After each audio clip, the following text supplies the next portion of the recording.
2018 Will County Planning and Zoning Commission meeting to order. All please rise for pledge of allegiance led by Hugh Stiffen.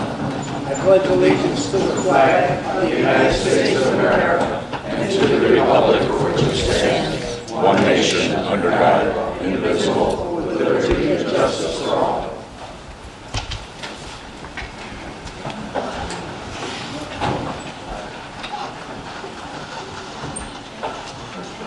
Madam Chairman, please call the roll.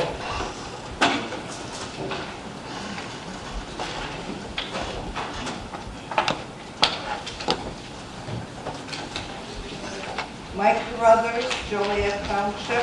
Here. Scott Lager, Homer Township. Kim Mitchell, Shanahan Township.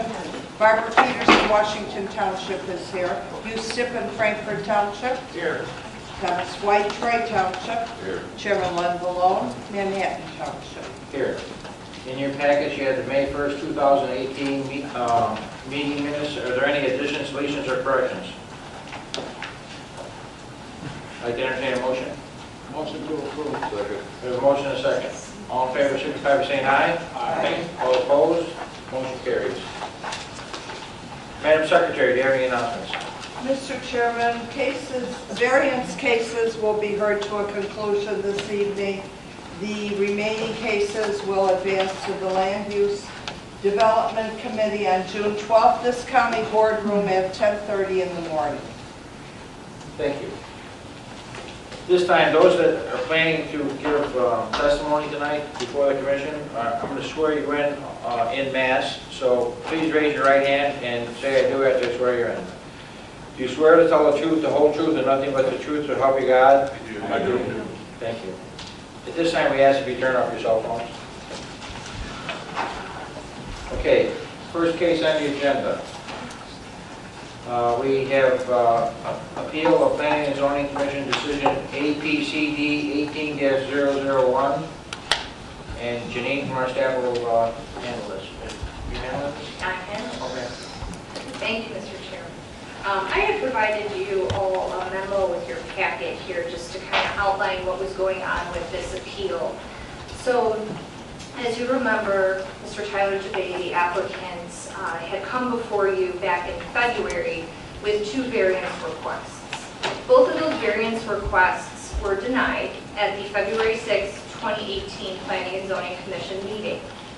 The applicant decided to appeal those denials, and that appeal went to the Land Use and Development Committee meeting on April 10, 2018. At that meeting, the committee upheld the Planning and Zoning Commission's decision to deny both of those variance requests. And the appeal proceeded to the full county board that month. At that point, it was sent back to the Land Use and Development Committee. When it returned to the Land Use and Development Committee that following month, per state statute, it was required to return fully back to this commission for discussion and for further discussion if so required and requested by the commission. So basically before you today is the appeal of these variance denials that were originally heard back on February 6th. The commission has many, options to proceed here, and I outlined three of the most likely scenarios. The commission may vote to uphold their previous denial of those variances and move this case to the Land Use and Development Committee next week. You may vote to overturn those and say, we now approve those variance requests, or you may table this for further discussion at some point. So that is the situation with this appeal case. Okay. Couple questions. What was the reason the county board sent it back to us? I didn't hear that. So the county board sent it back to the Land Use and Development Committee. They wanted to have further discussion about it. They were advised at that Land Use and Development Committee that per state statute through this appeal process that further discussion had to occur at this level at the commission body, not at the Land Use and Development Committee. So it must come before you you may discuss, then it may go back to land use, where they can also discuss again. Okay, so they gave no reason. They just said for further discussion. Okay. What has changed on the request, other than that the county board has sent it back?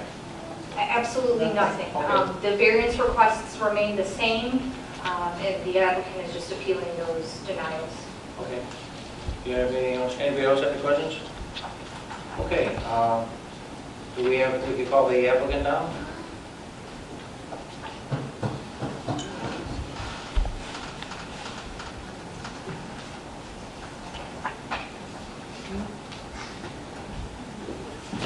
There was 2 denials on that, or? Correct. There were 2 variance requests for a side yard setback and a rear yard setback, and both of those variance requests were denied. Okay. Please state your name for the records. Tyler Jabay. Okay, we are, there's an appeal on your case. Do you have anything to say about it? Well, the main issue with my variance request was the salt buildings for my landscape company, which I have committed to moving my landscape company out of Will County. And I have made a deal with the state's attorney that they have presented, that I've already signed. I met with them a week and a half ago, that I have to have everything moved by a certain date. So we've agreed upon a date. I have a meeting on June 12th, 10:30 here, or down the road. But the main issue from my neighbors was that I had a salt barn that held the salt and other materials that we use for de-icing. All that is to be moved along with this, because of this court order that I've agreed to. I just want to be able to keep my greenhouses. The greenhouses that are there don't border Mr. Ruhr's property or anybody else's. That is against me. So the main issue was the salt sheds. It's in the court order that I have to move it. I've agreed with it. I just want to be able to keep my greenhouses and all the neighboring properties besides Mr. Ruhr's where the greenhouses are. Have had no objections. I submitted signed, notarized affidavits stating that they have no objections. I provided those at the first meeting. So all the issues that Mr. Ruhr's has with the salt barn and whatnot, all that is going away. So I just want to be able, since I've already committed to moving one business out of Will County and the state of Illinois, because it's fairly difficult to do business and very expensive, I would like to keep one business there because I already own the property. And by moving these greenhouses, it's going to make me move a lot of material into susceptible weather conditions. We grow annuals in there. If they're in big winds, it can damage them. If I have to move these greenhouses, it will cost me a significant amount of money, and I cannot justify rebuilding them in this area. So if I got to take them down, then I'm going to build them either somewhere else, or, I mean, it's just going to cost me a lot. So I would like to at least keep my greenhouses where they're at.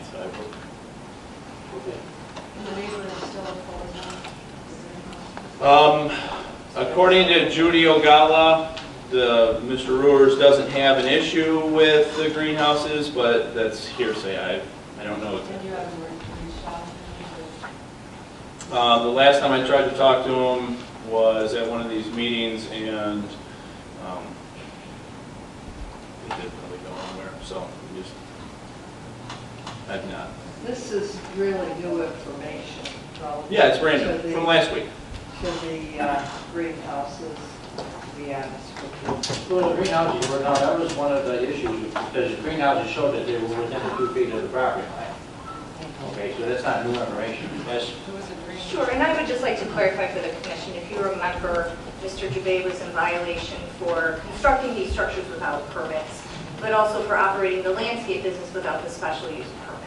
And at the February meeting, Mr. Jabay withdrew his special use permit request. So the court order that he's referring to is through his violation case, where he is required to remove the landscape business by a certain date. And he, as part of that landscape business, the salt within the salt shed is one of those items that's related to the landscape business. Now, that is sort of separate from the variance request, where if the commission still grants this variance request, that would mean that Mr. Gervais could still build a brand-new structure, I believe it is 2.87 feet off of the property line. All the way So down the even property if line. that salt shed were to be removed, the variance would be approved, and he could build a structure on that property And that's line. 10 acres? It's 10 acres, A1. Okay. But with the 10 acres, my property is only 307 feet wide, and the way that your rules are, I have to stay 50 feet off the property line, and therefore I can only build within 200 feet of this property that I own. So it takes away a third of my land, And how deep is the property? 1,417 feet. Okay. But had you gone according to the rules, and gotten a permit, you would have known that prior to you building anything, to be honest with you. So this is it's a little late for you asking that, but I understand, like I said, I'm not pointing fingers, I admit fault, but I've already moved one business out of Illinois due to the cost, and this is going to cost me a ton of money. what Priority Landscaping. Last year, we paid over $400,000 in payroll taxes. Over 100 of that was to the state of Illinois, so. Our land nursery business is growing. It would be beneficial, short-term and long-term, to allow me to build some green, to keep my green. Well, we have, okay. Matt, I have a question. Are we here to really interpret or reaffirm the variances we originally voted on? Well, if your opinion has not changed, that's how you're going to vote. So, all I need to Okay. Anything else to add? I feel like I've been pretty transparent, so. Okay, does any of the other commissioners have any questions? Okay, thank you. And you still have some special use permit. No. No, No, I withdrew it. okay, It cost too much to. all right, thank you. Does anybody, are there any objectors or concerned citizens that would like to speak on this case? Please step down.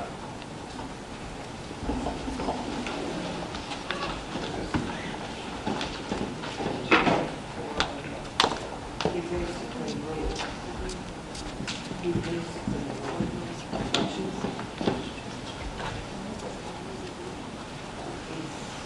If we could, we'll have them one at a time, sir, okay? Thank you. Please say your name and records.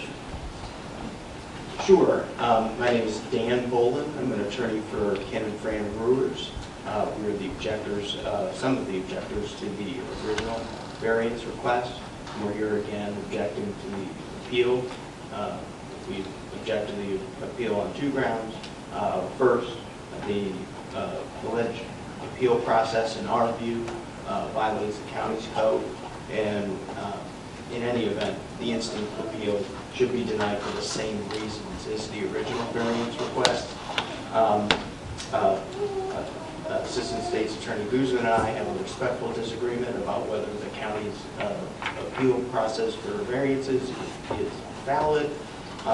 It is our view that it's invalid in circumstances where the Planning and Zoning Commission is the final decision-making body. The referral procedure that we're here tonight under doesn't apply. There's even case law that establishes and confirms that a non-home rule counties, such as Rural County, when the Planning and Zoning Commission has final decision-making authority on the variance, the only avenue to appeal is in circuit court. And for the record, the case is Ryder v. Nihilus, 125, Bill F. 3rd, 774. So this non-statutory appeal procedure that doesn't comply with the county's code is invalid in our view. The time to appeal under the Administrative Review Act in circuit court lapsed 35 days after the decision in February, and so any action taken that contradicts that final decision that this body taken would be similarly invalid. But in any event, even if the appeal procedure was valid, it's our position that the appeal should be denied for the same reasons as the original application. The PCC got it right the first time, nothing's changed. In fact, if anything, it's gotten worse out there. The salt die-off and damage to the property, the continued hardship to the adjacent property owners, and most importantly, the application still doesn't meet the standards. It's a dramatic request for reduction in the setback. The properties out there have generous 50-foot setbacks for a reason. This is an agricultural district, and these generous setbacks are intended to avoid these very kind of conflicts that we've been having between these neighbors. The applicant's hardship is self-imposed, as the Commission has previously acknowledged. These structures were built without a permit, and had staff report has previously indicated had they applied for a permit, they would have been advised to comply with these setback requirements. So the hardship is self-imposed. The plight of the owner is not due to unique circumstances. This dramatic reduction of the setback would alter the essential character of the area. The PCC got it right the first time, so did the Land Use Committee when they confirmed it, and staff's position hasn't changed either. The applicant claims neighbor consent, but that's not one of the standards. The neighbors don't consent in this case, specifically the brewers. The applicant claims that the way the greenhouses are is further back than their property goes. But as staff just confirmed, the variance request is not limited to that back part of the property. It would allow for structures within 3 feet of the entire brewer's property line. And what's more is that there's no conditions on this variance request, and it's not limited to the current property owner. That would run with the property forever. And so it would not just harm the brewers, it would harm in the entire neighborhood and the property forever and ever. So in any event, I think that nothing's really changed, and so we would just respectfully request that the Planning and Zoning Commission affirm their prior decision. Happy to answer any questions. Okay, thank you. Any questions? I have a question. Sure. This commission finalizes variance requests. Why did the land use even get involved with these variances? This was an appeal. So this was an appeal of your denial. So Okay, much well, like an applicant can appeal my decision. I realize as that, but it was administrator. sent back after county board did not approve it. And county, Matt, just explain, because that's how I start my meetings. Sure. I explain to everybody that this commission hears variances to a conclusion. Well, the long story short, when it went to the county board based on the appeal, the county board made the decision to send it back to Land Use and Development Committee pursuant to the state statute, Yeah, which is County what Hero. Janine was talking about and making reference to earlier. It's our position, as council has mentioned, we have a disagreement on the interpretation of the state statute. It's our position that when the county board sent it back, it should have been sent back to the zoning board of appeals, which in Will County is this commission, right, the zoning commission. That's where the public hearing aspect is heard, so it should have gone through. That's why we're here. In the future, going forward, if this ever happens again, I think that we are owed an explanation exactly why they did not approve it and why they wanted it sent back. I can't speak for what. I know you can't, and neither can Janine. Right. Because from what I understand, nobody really gave a full explanation. So, In the course of a year, we probably do 100 to 150 variance requests.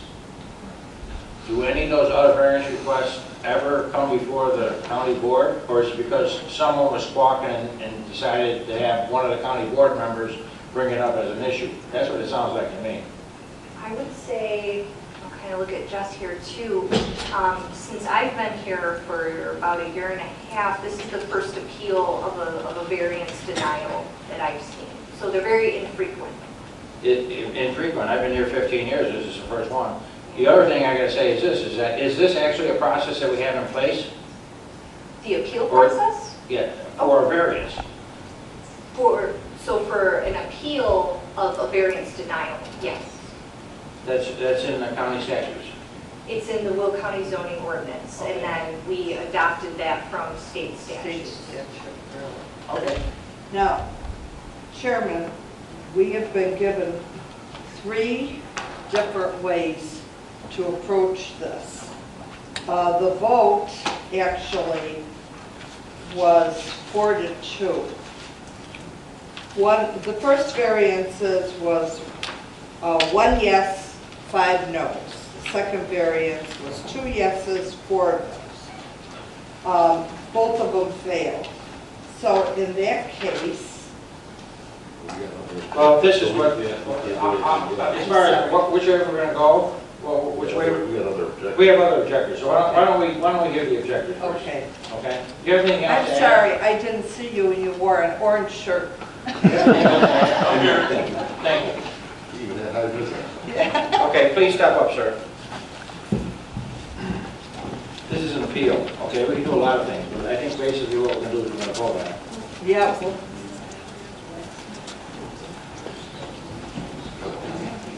Please state your name for the record, sir. Ken Rewers, I'm the neighbor to the north of Mr. DeBay. Yes. So he's the guy that's represented by the attorney? Pardon? Yes. He Yeah, So represented- did he say everything? No. No. Okay, go Let ahead. him tell you. You can, you're more than welcome to speak. Go ahead, sir. Okay. I'm asking you to affirm your denial of the variance. Since this has gone in, I've lost another 35 feet of my hayfield to the salt damage. And Mr. Jabay says there's only one salt building there. There's 3 buildings and 4 Conex containers. And I don't know what he has stored in those, whether it's chemicals or what, but it has killed all the vegetation along my south lot line. So I'm just asking, and then he said that he didn't meet with me. 3 times I tried to meet with them, and he's told me the first time that he'd have to walk my land. I said, well, come on out, I'll show you where the damage is.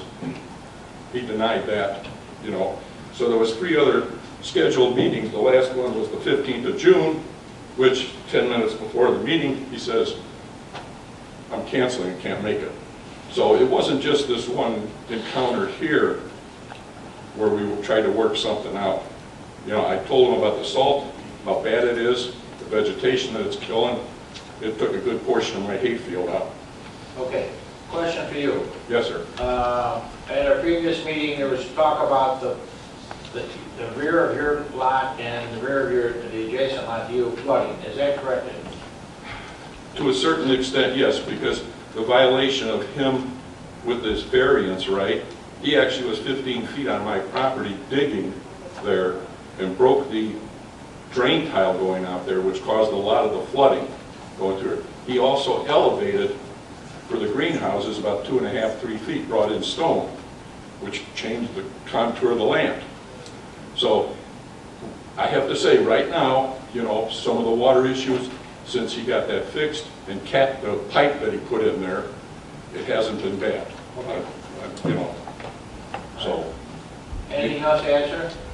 No, like I said, I'm just asking you, please, help. Okay, thank you. Does anyone else like to speak? Please step down.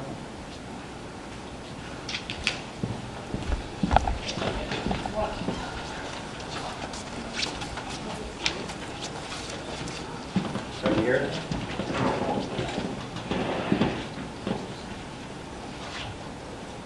Okay, please state your name for the records. Sure, my name's Bob Connors. I'm the owner of the property to the north of Mr. Rulers. Was involved from the beginning with this. I was the one that, my property suffered the most flooding from the broken drain tile that took 6 months to get fixed. Supposedly it's been resolved, but there was damage that was done to my property. My barn has been raised, the corner, there were pictures of it where it's completely been lifted. So I believe that it's been capped. I can't say for sure, I don't know enough to say if it's truly capped permanently. I would like to say that everything Mr. Rulers has said is true. We keep in touch, we're neighbors, we talk all the time. He's reached out, he's tried to reach out with no results as far as getting in, meeting with Mr. Gervais and going over the issues. So and from our property, you can see the damage from the salt, you can see the damage to the fence, to the dead trees, the amount of buildings that are up and down that property. In nothing, to us, nothing's been done. So, and that's why we're back here again today. Thank you. Is there anyone else who'd like to speak? Okay. And we will discuss this after we have the motion. The appeal of the Planning and Zoning Commission decision APCD 18-001. Do I ever entertain a motion? Make a motion to vote on the existing variance property. So maybe we could amend it to say that we just were reaffirming that prior previous denial. Well, all we have to, there's an appeal there, so we have to vote on the appeal. Do we want to vote to approve the appeal or Also read deny? right off this sheet right here. Right off the sheet, it says committee may reaffirm the previous denials and move the appeal to the land use. It's option 2. Do we have to vote on that, Matt? We've done three, according to this. The way I look at it is it's appeal. We vote on an appeal as a yes or a no. So I Well, give us 3 options. We can reconsider it, we can hold up our original one. Right. Well, let's put a motion up there and then we'll discuss it. And if we, The motion is to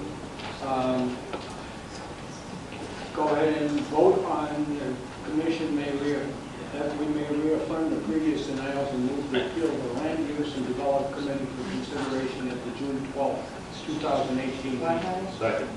we have a motion and a second. Okay, now what we're voting on here is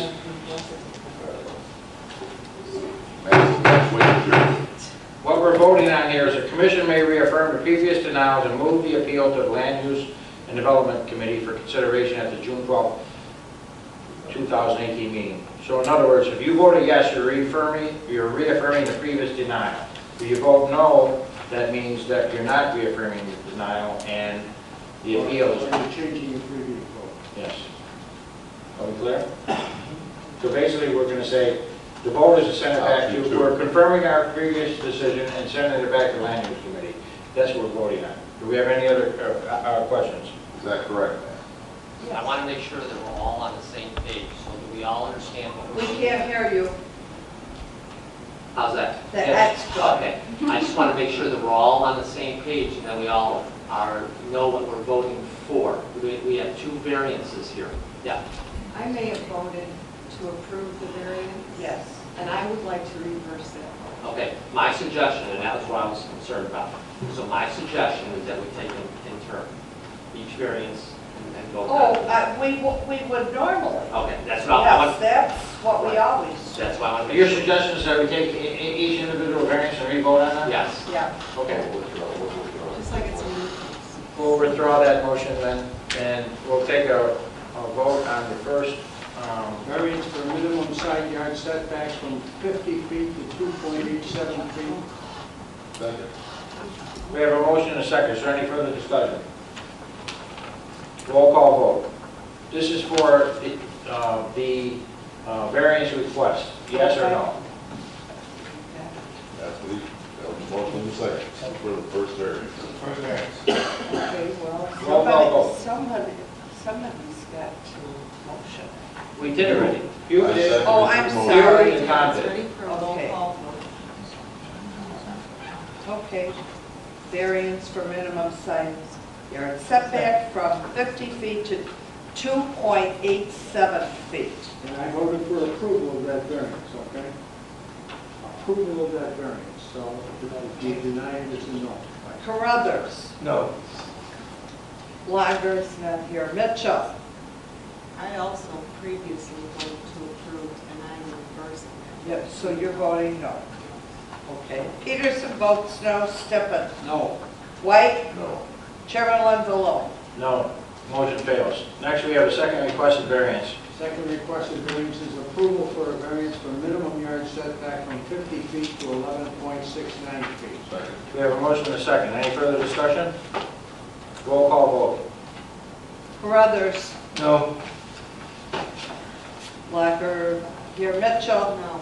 Peterson votes no, Stippen. No. White, No. Chairman Lonzolo. No, motion fails. Please sign these vote sheets. Next case on the agenda. Zoning case ZC-17-054. The applicant is Teresa Pertini, attorney Jim McGrath. We have a request for a map amendment and a request for 3 variances. And Jessica from our staff will open up this case.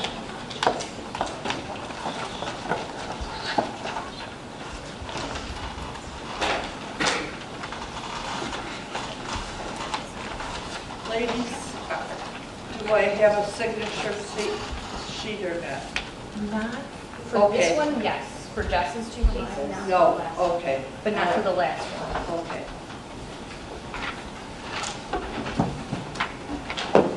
Thank you, Mr. Chairman. This presentation is going to encompass both zoning case ZC-17-054 and ZC-17-056. As you noticed in the staff report, they're owned by the same property Are you owner. saying you're reading both cases? Yes. Okay, So you'll vote separately on each of the variances, each of the map amendments, but I'm going to address both because they're similar and they're lots right next to each other. Okay. The first one is ZC-17-054.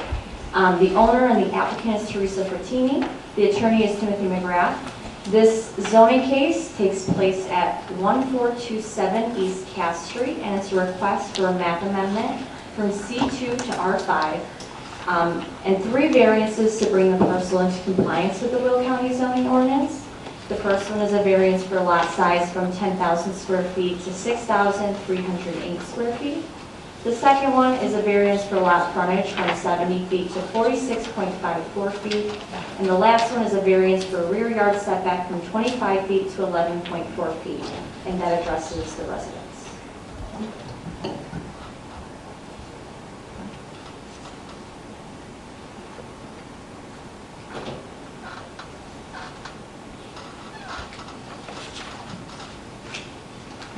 The second one, zoning case ZC-17-056, is also a map amendment from C2 to R5 and associated variances to bring the parcel into compliance.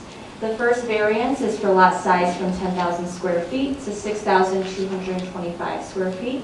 The second one is a variance for lot frontage from 70 feet to 46.54 feet. The third, a variance for street setback from 30 feet to 18.8 feet. And finally, a variance for side yard setback from 5 feet to 0.8 feet. On the screen here is an aerial of the property, so I did outline both properties. You can see the address there for 1427, which addresses ZC 17054, and then 1429 East Cass Street, which addresses ZC 17056, both in Joliet Township.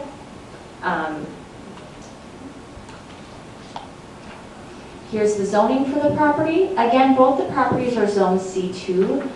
Staff went back through our historic zoning maps to try and trace when it would have been given the C2 zoning designation.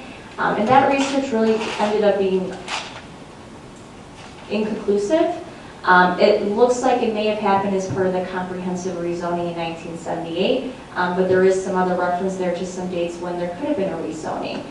In general, it looked like most of the properties along East Cass Street were rezoned around the same time to C2 commercial. Regardless of what the previous zoning was, the applicant with the map amendment request and the variance request. Will amend the zoning to R5, the most dense zoning district that we have, and get all those variances to bring the existing structure into compliance and the existing lots. Here's a plat of survey, so I zoomed in here on the second image. ZC 17054 is lot 19, and lot 20 is ZC 17056. Similar lots, similar lot areas. The structures do have unique variances to them. So each one does need to be addressed separately. And the structures are dated before the Will County zoning ordinance, so they have been there for a long time. They would be deemed non-conforming structures, but any sort of changes would require variance approval. And so the applicant is pursuing the map amendment, pursuing the variances to fully bring that parcel into compliance. So if they did want to sell the property in the near future, the potential buyer wouldn't have any sort of problems with the zoning of the property, or if they wanted to make any sort of improvements either. The first image here, both of these are Google Street View images.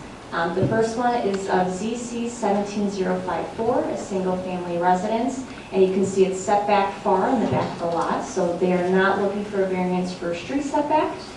In contrast, ZC 17056 is a lot closer to the street. It is similar to all the residents on that street. A lot of them are set really close to Cass Street, so it's not unique in that sense. It is in line with the adjacent residents. And this is again a Google Street View as well. The image on the left is actually the alleyway that provides access, and this is the only access to the properties. They don't have any sort of access off East Cass Street, and that is a really busy thoroughfare. But a couple of those properties, the neighbors do have access off of Cass Street.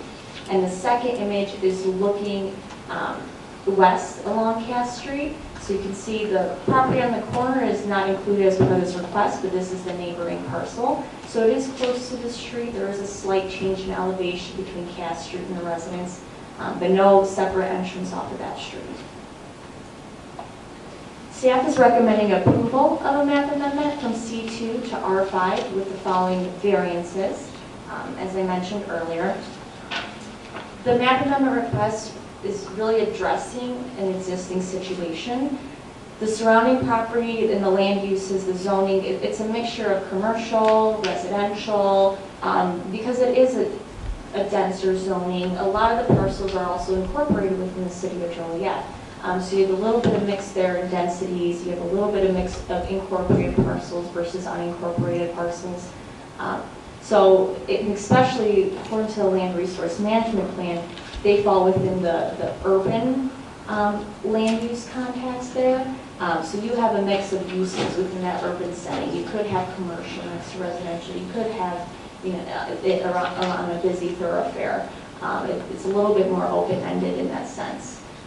So the applicant's request does comply with the land resource management plan. It is appropriate, and it's been used for that purpose for at least since 1992. That's what the Joliet assessor had on their files for how long they've been taxing it as residential. As far as they're concerned, they're not sure when it was used for commercial purposes.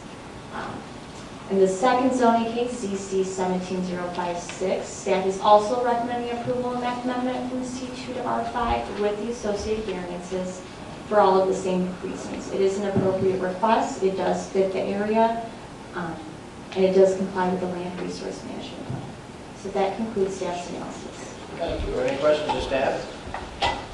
Okay, thank you. The applicant here tonight?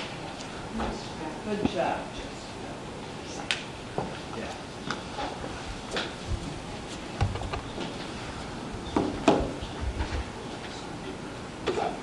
Hi, I'm Tim McGrath. I'm here for the attorney for the landowner.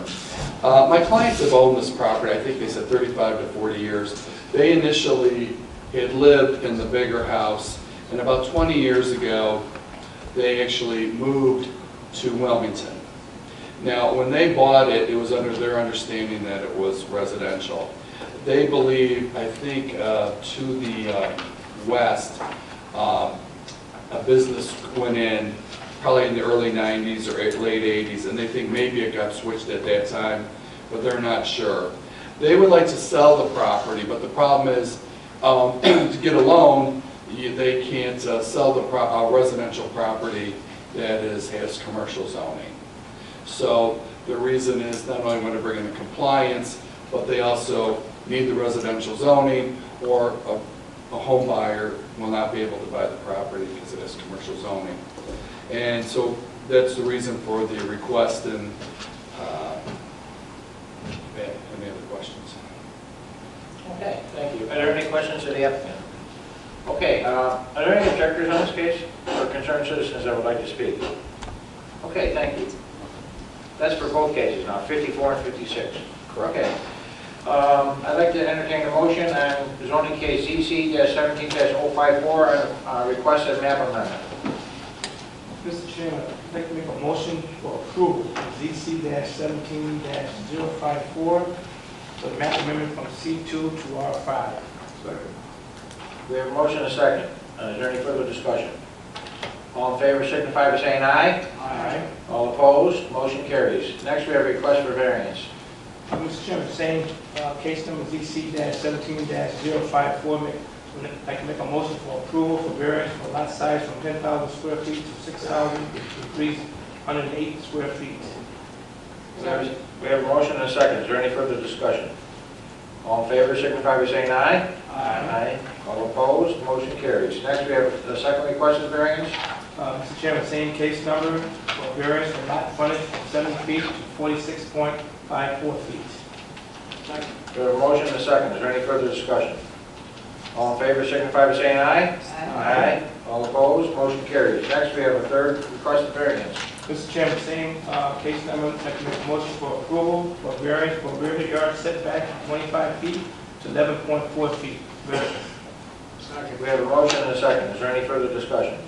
All in favor signify by saying aye. Aye. All opposed, motion carries. Zoning case, I did the first one, you did the next one. Yeah, I I was lost, I was lost. I was lost. Okay, okay. Okay, But I'll have to change. zoning case ZC-17-056, we have a request for a map amendment. Do we have a motion?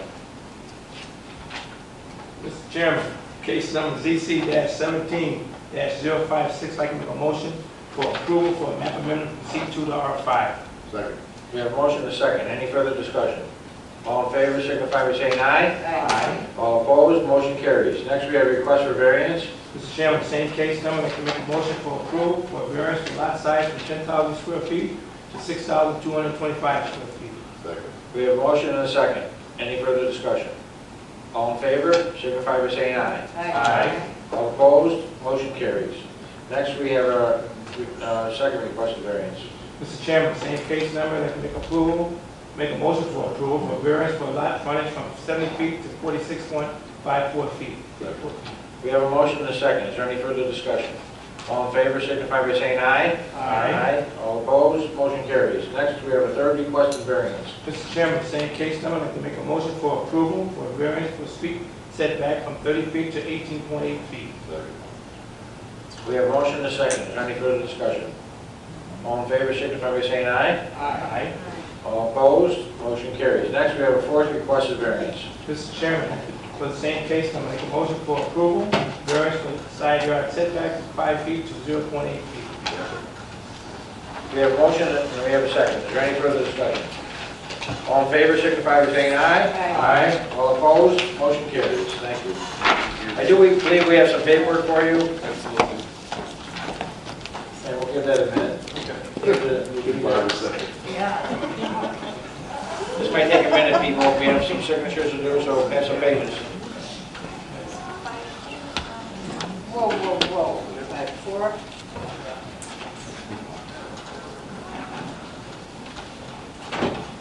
Tim, you're making us work tonight. Fun talking.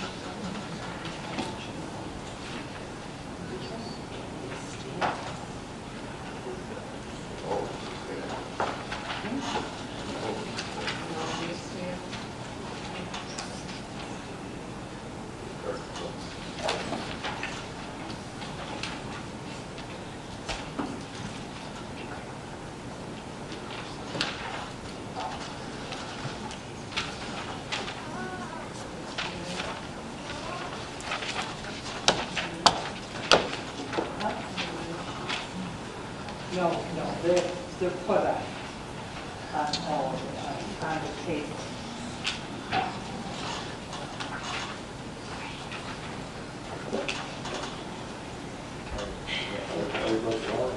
Yep, we're all right. Okay. Wait, why am I thinking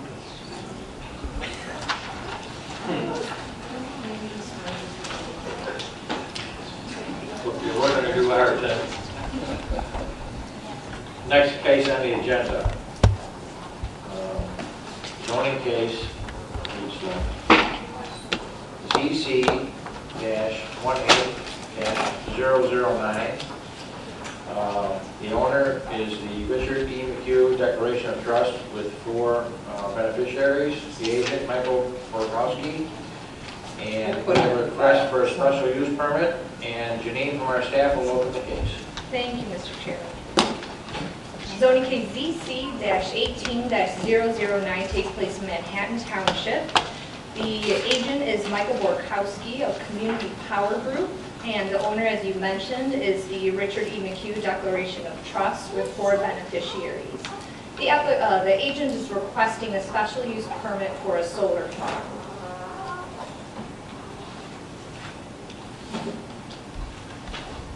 I have an aerial image here up on the screen for you with the parcel outlined in red. The entire parcel itself is 70.13 acres, but the special use area is only 22.54 acres. The parcel is zoned A1, and as you can see, there is A1 surrounding it to the northwest and the east. And then to the south, we have kind of a mix there of E2 and actually I2. And that I2 property is actually a grain processing facility. This is the plat of survey that delineates that special use area that I had mentioned to you. So I have the plat of survey with the whole parcel delineated, and then the plat of survey with just the special use area. I'll circle over here in red.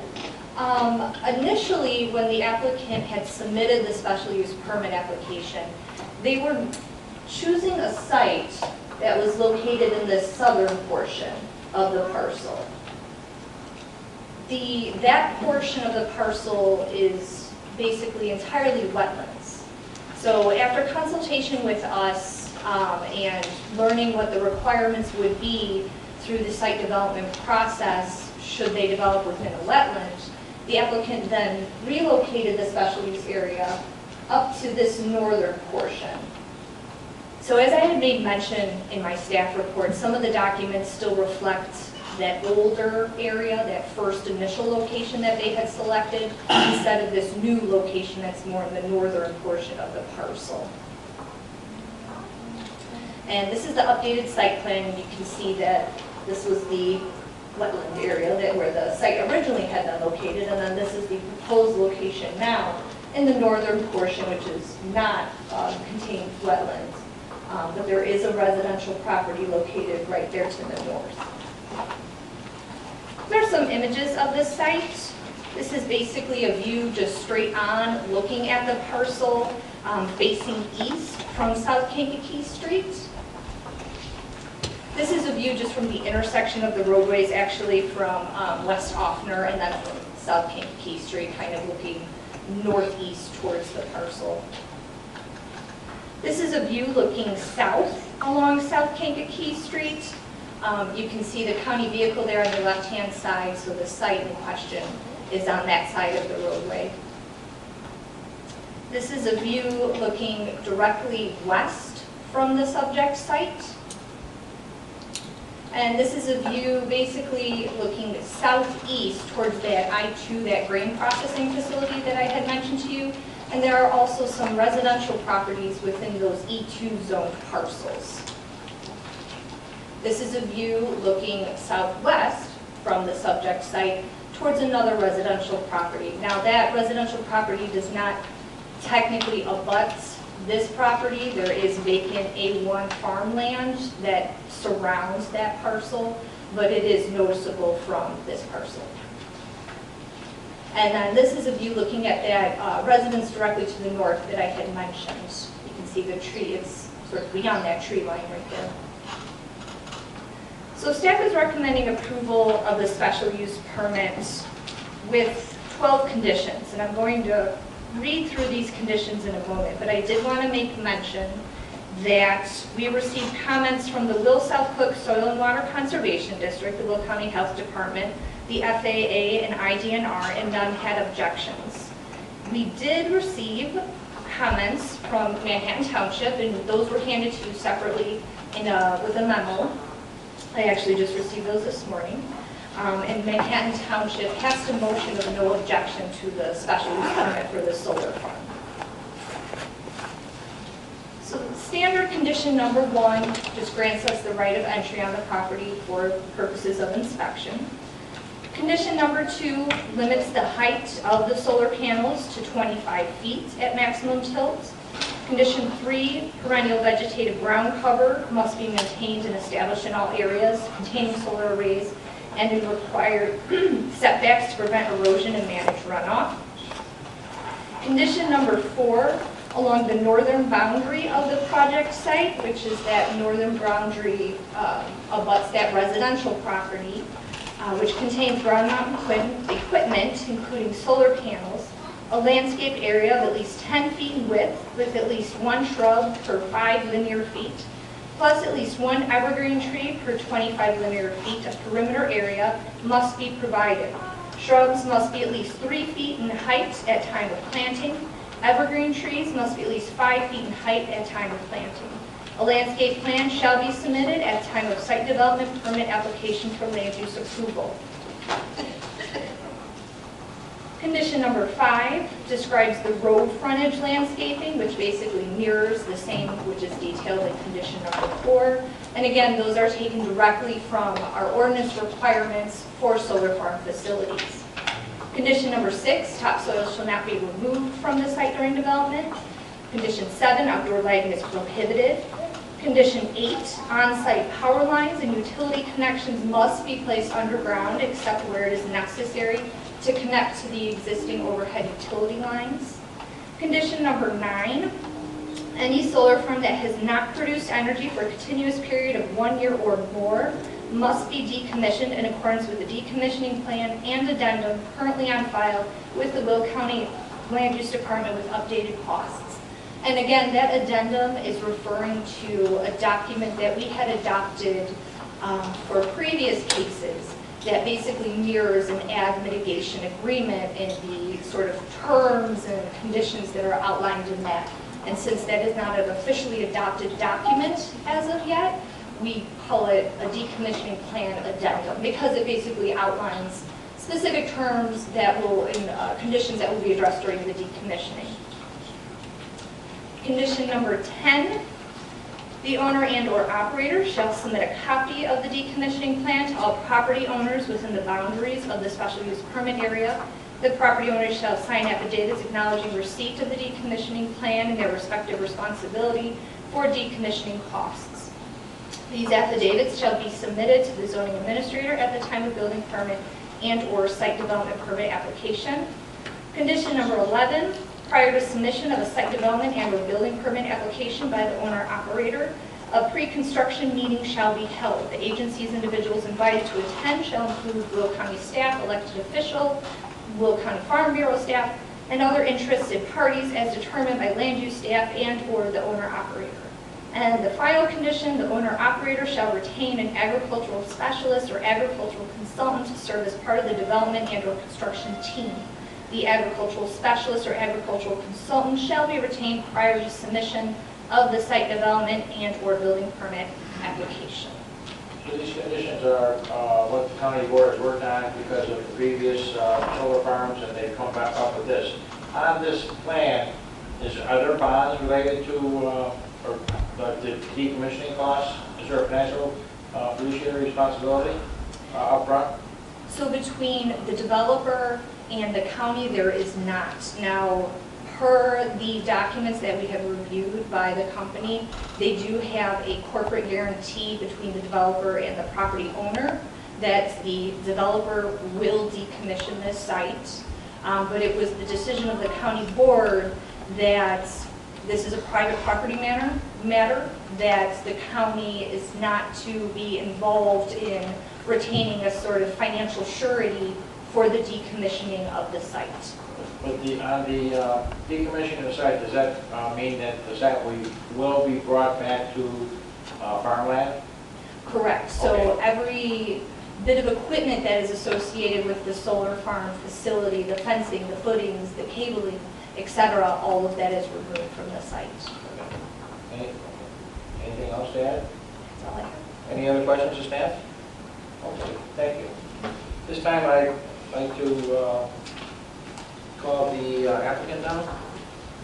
Oh, there he is.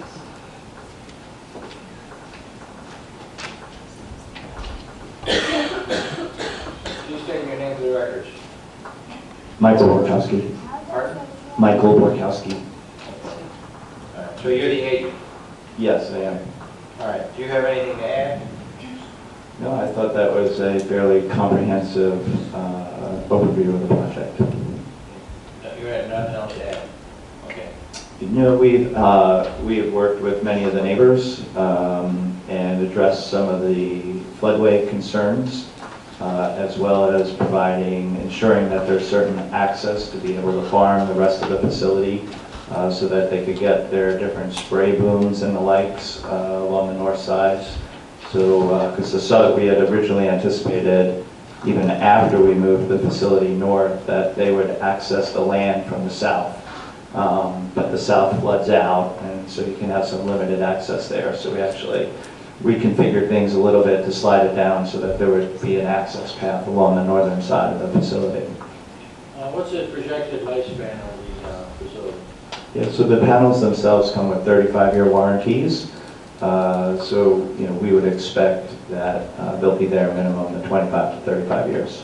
But the facility as a whole, the panels may be 25, 35 years old, but 35-year lifespan. The facility, is that going to be similar? Yeah, so we look at these items, in all fairness, similar to a cell phone tower, that once a cell phone tower becomes a part of the grid, that it ends up staying there. Because it becomes a part of So the there's no projected network. end date? No. Okay. Yeah.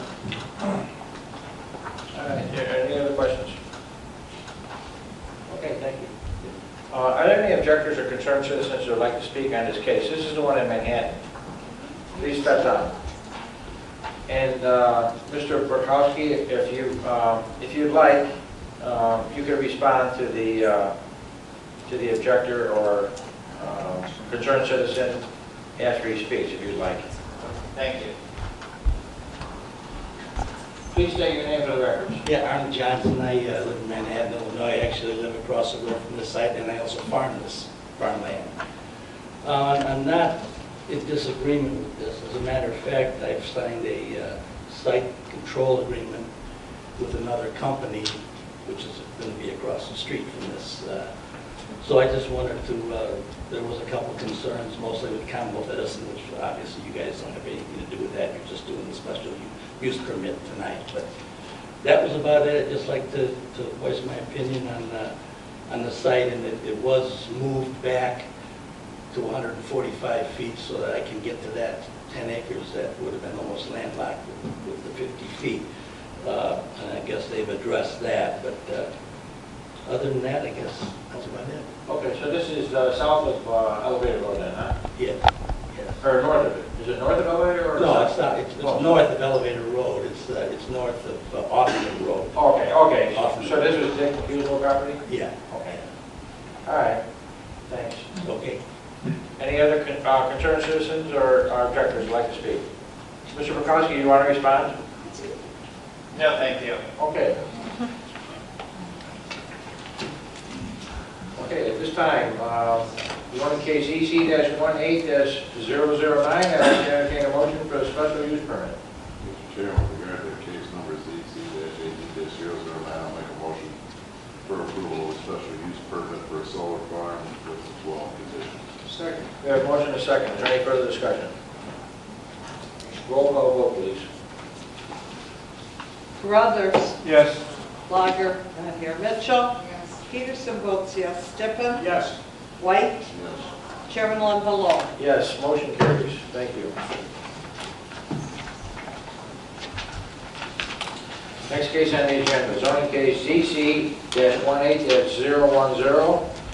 Owner Louis Sloan, agent Michael Borkowski. We have a request for a special use permit for a solar farm, and Janine from our staff will open up the case. Thank you, Mr. Chairman. Zoning case ZC-18-010 takes place in Moline Township. As you mentioned, the owner is Louis Sloan, and the agent is Mike Borkowski of Community Power Group, and the applicant is requesting a special use permit in order to construct a 2-megawatt solar farm facility.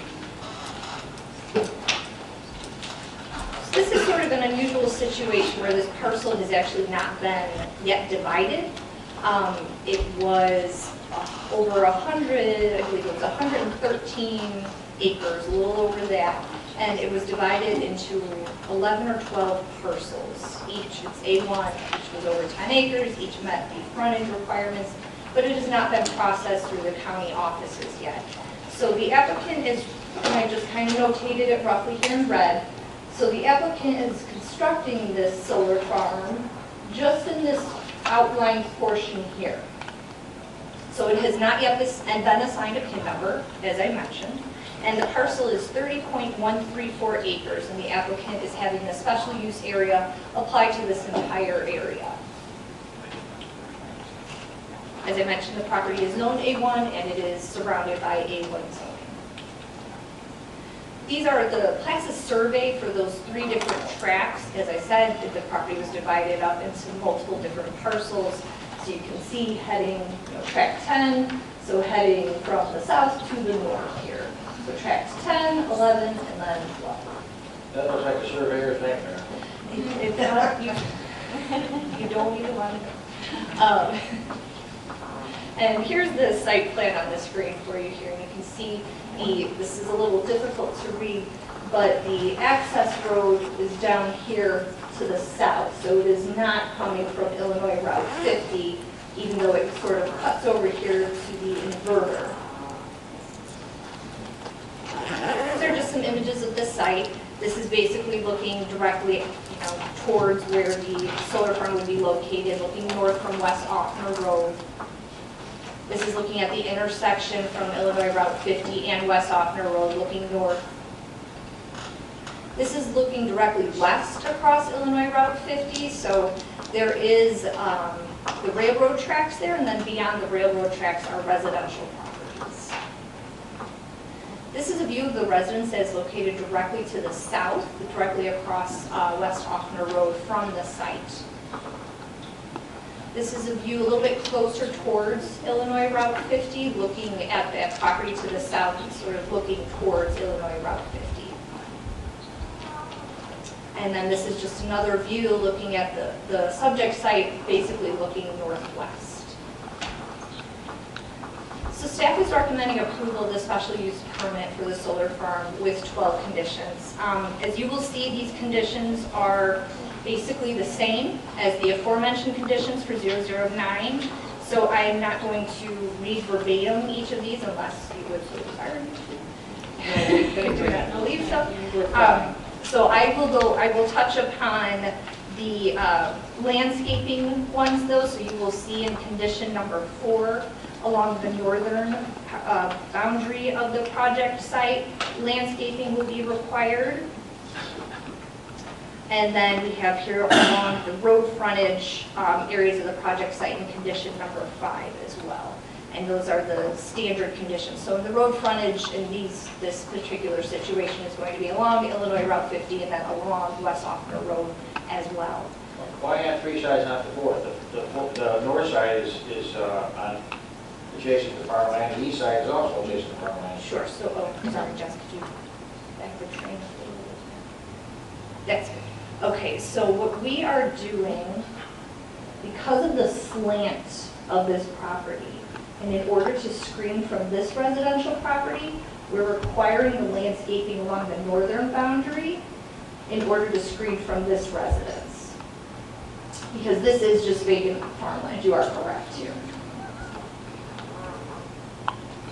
If a solar farm came out in the middle of farmland with nothing around it, and you had 4 sides to it, what would determine where we put the landscaping? The proximity to any residence, if there was a residence, I believe it is within 1,000 feet.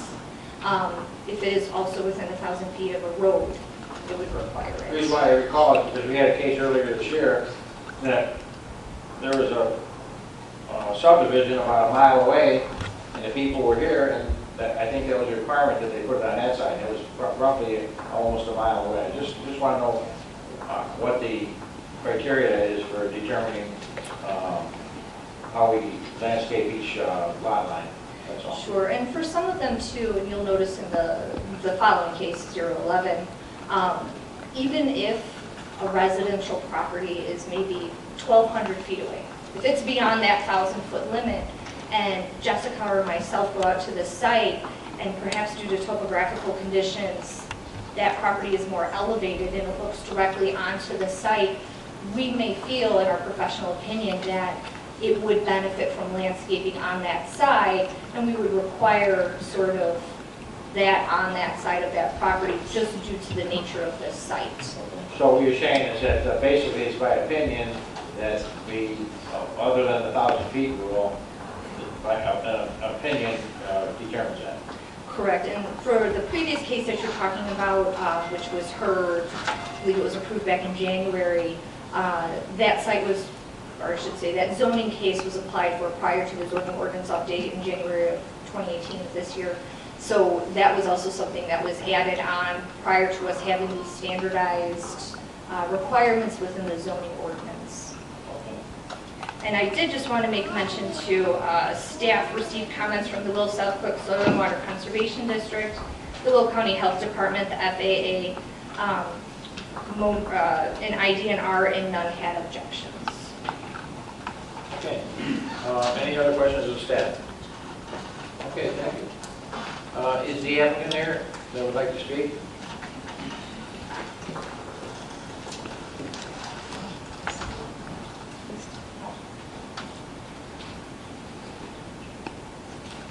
Please state your name for the records. Michael Borkowski. Yes. Anything to add? Yeah, so I just wanted to be able to add that all along the Route 50 there's already an existing berm on that, which would make it extremely difficult to, because the panels are only 7 feet high. I know it says you can go 25 feet, but they only go 7 feet high. And as you're driving by, there's really no way you'd be able to see those panels, because they're going to be set back a good distance, and it slopes down. If you're referring to my comments, I was talking about the east line. I wasn't talking about Route 50. Isn't that the west line? Yeah, gotcha. Yeah, okay. What portion of the property is the farm going to be on again? So it covers a good percentage of the 30 acres just because of the unique layout of it. And so, and I think to that northern side there, that's all it's a forest preserve, and they actually love the idea of the facility being there because it kind of keeps it open space, and it'll, give an area for, the existing animals to, inhabit and migrate towards, because it'll, kind of stay nice open land like that. So we did have extensive conversations with that. Okay. But I think that's it. Any questions to the applicant? Okay, thank you. Are there any objectors or concerned citizens who would like to speak on this case?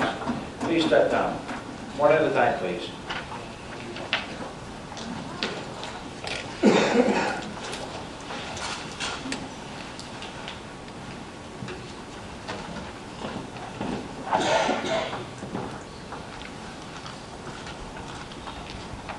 And again, Mr. Borkowski, I'll give you a chance to respond. Thank you. Please state your name for the record, sir. Yes, my name is Wayne Ruder, R-U-D-E-R, and we have the property that was shown there with the white house and so forth. It's 40 acres directly south of off the road. It's been in the family for, 63 years, and we are definitely opposed to it on several issues. One, and these aren't in any priority, but first thing is property values. I haven't been able to find anything that increases my property value because there's a solar farm there. Also limits the buyers. If we wanted to sell and, or if a person wanted to build a new home, they most likely are not going to build it next to a solar farm or solar panels. Safety, I guess, how it's secured. I understand there's going to be some fencing, but the other safety issue, I think, is with Route 50 and Hoffner Road are very busy. And the thing I see is that you're going to have a lot of people that, I don't know if I'm using the right word or not, but when they're driving through, that are going to gawk. And, oh, what's this? And so forth. So that's something that we hope you would think about. Noise, I'm not sure. I've read different articles, but I don't think noise is an issue, so forth, but I just wanted to mention that. Glare, the possible future airport, does that have a bearing on it? So forth. Maybe we'll never see the airport. You won't. Okay. And then the cleanup was mentioned after it's decommissioned and so forth. And, you know, people can say what they're going to do and they can put it in contracts.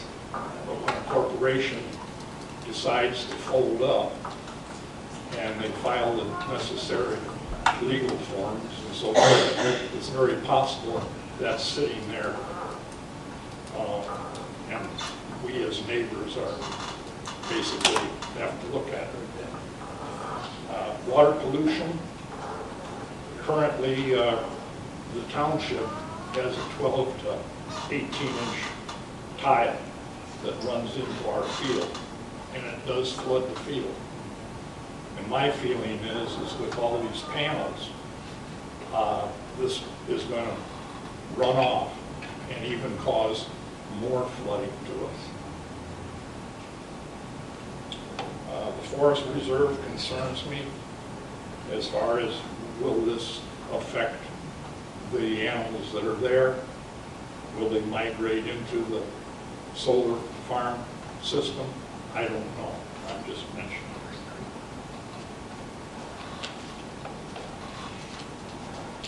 I mentioned cleanup, and I think that's basically. Would you point out which property is yours on that? Is it the square one that's south of Hoffner? It was along where the. Right there? Yes. Where's your home at? Is it close to the road? Right. Okay. Because it's right where the numbers are at? Where the arrow is at? I would say yes. Okay. And where the flooding occurs is to the west, about halfway between 50 and down Hoffner is where they dumped a tile in us. It has nothing to do with this job. So you're just saying it may change? It's going to have to, because if these panels just shed this water off, it's not going to go into the ground like it was if it was all ground. You're going to get a lot of runoff. So I want to thank you for giving me the opportunity and to express myself and go from there. Thank you, Sheriff. Do you have any other objectors that would like to speak? Yes. May I address some of the concerns? Yes, can you push your... Hello, my name is Sam Bleemer. I'm the energy specialist for Will County. I just want to address some of your concerns. As far as noise goes, the only machinery on site that's going to make noise is the inverter, and it makes about as much noise as if you and I were standing in the field having a conversation at normal volume. And that will be the case for any of the inverters that are currently used in these facilities today. As far as glare goes, all of these panels receive an anti-glare coating. If you are aware, O'Hare Airport actually has panels on site. Solar panels actually create less glare than a car window or a home window does. As far as stormwater, we are addressing that with our stormwater staff at land use, and it has been determined that solar panels actually produce less runoff than traditional row crops, especially when in combination with the native vegetation under the panels, which is required as part of the conditions of this case. Also, I believe you addressed noise, you addressed any, what's that? Gawking. So there will be the landscaping that will serve as a buffer. Of course, can you see beyond that until it's fully matured? Yes. Not along 50, there's going to be no landscaping. There will. The ordinance requires road front landscaping for any new North, south, development. and west, not the east. I don't know how that There's already a berm there. Yeah, there's a berm there. On 50, that's the west side. Yeah, there's a yeah, berm there it already is, there. yeah. There's Well, a regular berm where you won't, as you go by, you won't be able to Just see. go ahead and put the I don't see why anybody would talk in solar panels, glance over, oh look, solar farm. The same as the windmills, or a reindeer, a deer, or, you know, go. If the berm's at 10 feet and the panels are 7 feet, if the panels are at full tilt, what height are they? If the panels are, they're usually 7 feet at maximum height. The reason we allow, At full tilt? yes, so the reason we allow for 25 feet is depending on how you design the system. There are systems in states that have had this technology developed for a longer period of time where they actually have animals grazing the land underneath the panels. Is there going to be a fence too or no? There is a fence that's required by the electric code. It'll be 7 foot, no barbed wire, as per the request of the county board at the time of approval of the zoning ordinance in January. Are the fences inside the berms or outside the berms? Inside the berm. Correct. The landscaping will go on the outside of the fence. Okay. Oh, and cleanup for the array. If for some reason, Community Power Group or any other agency that comes before requesting a special use for a solar farm were to walk away forever and we can't find them, we do have the right to demolish that, just like we would a house that becomes a public safety concern, just like any other structure that is abandoned. At government cost. Wouldn't the property owner bear some responsibility? Right. So if surely the landowner is going to be responsible, and if Community Power Group walked away or said we're not going to clean it up, they would end up most likely in court to resolve that as a private matter. So the county, if there's a cost to do it, they would go after the landowner, more than likely, if it's not resolved in any other way. Right. Property values. Property values. So while the county has not had a assessment done for property values, there are several studies that show no significant impact to property values, but I can't say that that is Will County's position because we have not had a study done. But that's the research that has been made available to me as your resident expert on this topic. I just wanted to address briefly too, having worked with the county-funded demolitions for like residential properties, when typically it's a property owner who's just walked away, foreclosure, whatever the situation may be. Once we go in and demolish the property, a lien is placed on the property for the cost of demolition, which includes newspaper publications and all sorts of additional miscellaneous fees. So that would be a similar situation here in order for the county to recoup the cost. Ma'am, would you like to come down? No, after the next. You're more than welcome to come down and speak if you'd like. Would you like to come down and speak? I would after they speak. Oh, okay. Oh, Whoever would like to speak next, please step down. I was just calling first to look like you're at the front of the line. I'm handicapped, I have to stand occasionally. Okay.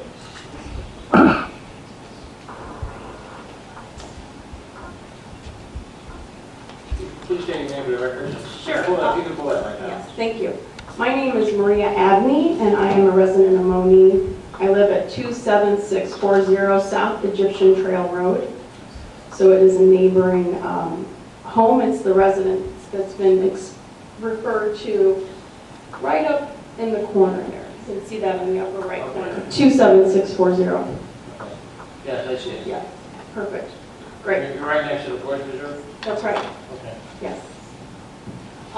So one question I have is this berm that we're referring to, what do you You have to define address the as? commission. Okay, where are we defining the berms? The berms are on the north property. The east line. berm specifically.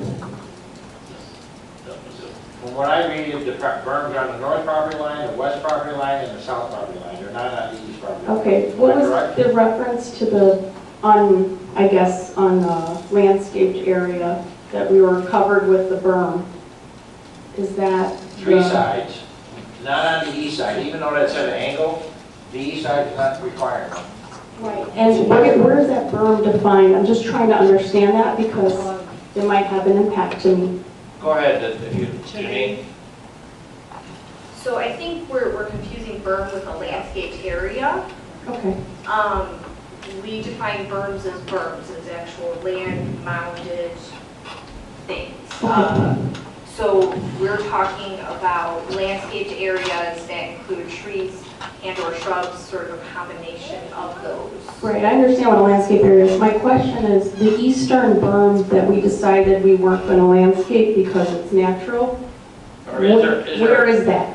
what sides are the berms on? I'm sorry, No, hold on. Yep, sorry. I'm talking to staff. Yep, sorry. Janine, define where the berms are and where the landscape is, on which side. Sure, so I cannot speak to any berms that may be existing on the property, but landscaping will be required along the northern boundary of the project site and then along the road frontage areas. Okay, and are there any berms required? No berms would be required. Of course, per planting trees, you have to mulch and Sure, okay, build up all right, trees. so, but there is a berm on Cicero, or Route 50. I do. That's what the gentleman said, Being at the okay. site, And there, how about on the east side? Is there anything going to be landscaping on that? there will not be land, Okay. there's not for the conditions required. Okay, because is it the finding of the land use that berm that you called it earlier is a natural coverage that's sufficient for covering that eastern view? And that's why you're not putting in the landscaping? I'm just trying to understand that. So Because I'm to the east, that's what I'm trying to So understand. per our ordinance, we go within a certain radius of, within 1,000 feet, residential properties or within the Okay. area. So we require landscaping within those areas. Correct. Nothing burnt. So within the eastern project boundary site, that is directly facing the vacant farmland. So with viewing the site, we felt it was best along the northern boundary line to prevent screening along the northern boundary site. Right, for the forest preserve, the Raccoon Grove Well, Forest we Preserve. felt from the residential property, since it was to the north of there, to your residential Okay. property. But I guess we'll get to this Okay. a little bit later, but my point is that I'm to the east. I do own some land there that would potentially be, at my prerogative to clear out, to put residences in at a future date.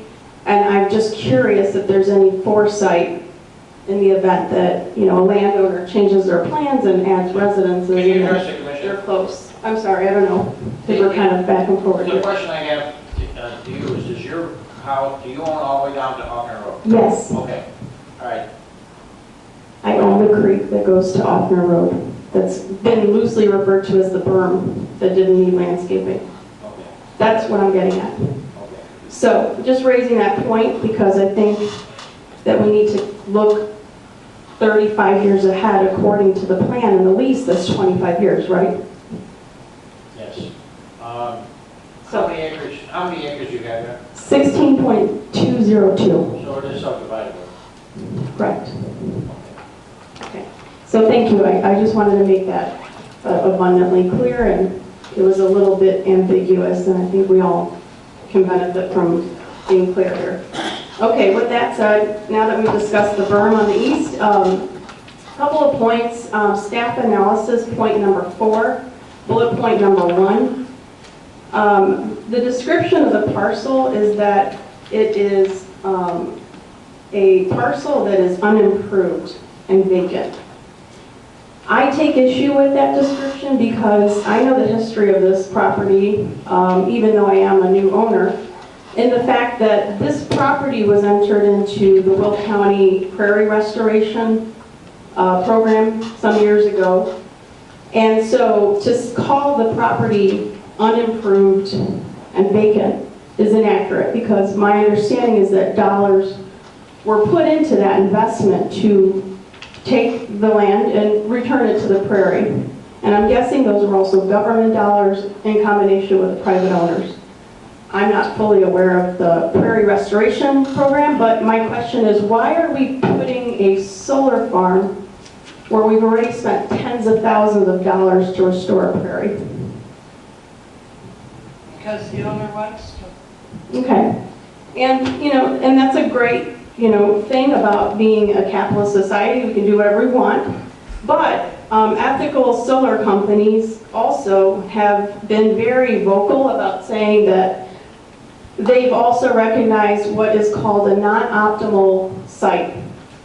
And that's what I take issue with this particular project, is this is, as you mentioned earlier, and I'm just, quoting the comments, this is an unusual site in the fact that it does border a forest preserve, it borders people who just spoke and they're landowners, it borders myself, my child, who I hope will have his own children someday. And so this is a non-optimal site because it is a wetland in part. There are deer that run through those fields.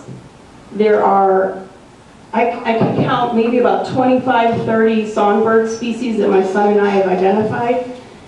And you're putting up a solar farm right next to Raccoon Grove, a 233 acre, basically just an abundant, beautiful place. And we have no idea of the ramifications of what this will do. And if we stop for a moment and think about it, let's look at the Mojave project. 6,000 bird deaths on average in a year. Yes, the technology differs. However, birds are attracted to the solar panels. The bugs are attracted to the solar panels. The birds go after the bugs. And all of this has an impact. And I know that there will be some dispute about the technologies and things changing. However, nobody can deny the fact that we don't know sometimes what we're doing today, what it will do 10 years from now or 35 years from now. And just because we think it's a great idea to be the first in Will County, it doesn't mean that we're pragmatically approaching it correctly. And that's the main part that I take issue with, is that this is a non-optimal site. Ethical solar companies will tell you that in an ideal situation, you do not clear trees, you do not clear prairie lands to turn them into a solar farm. You take a landfill, you take a fallow crop field that's not being planted, that has poor soil, and you do it with that. You don't clear cropland, or I should say prairie land that is fertile, and then throw 7,800 solar panels on top of it. Right. Unfortunately, and I own a few acres more than you, and I am very, very concerned about what I own.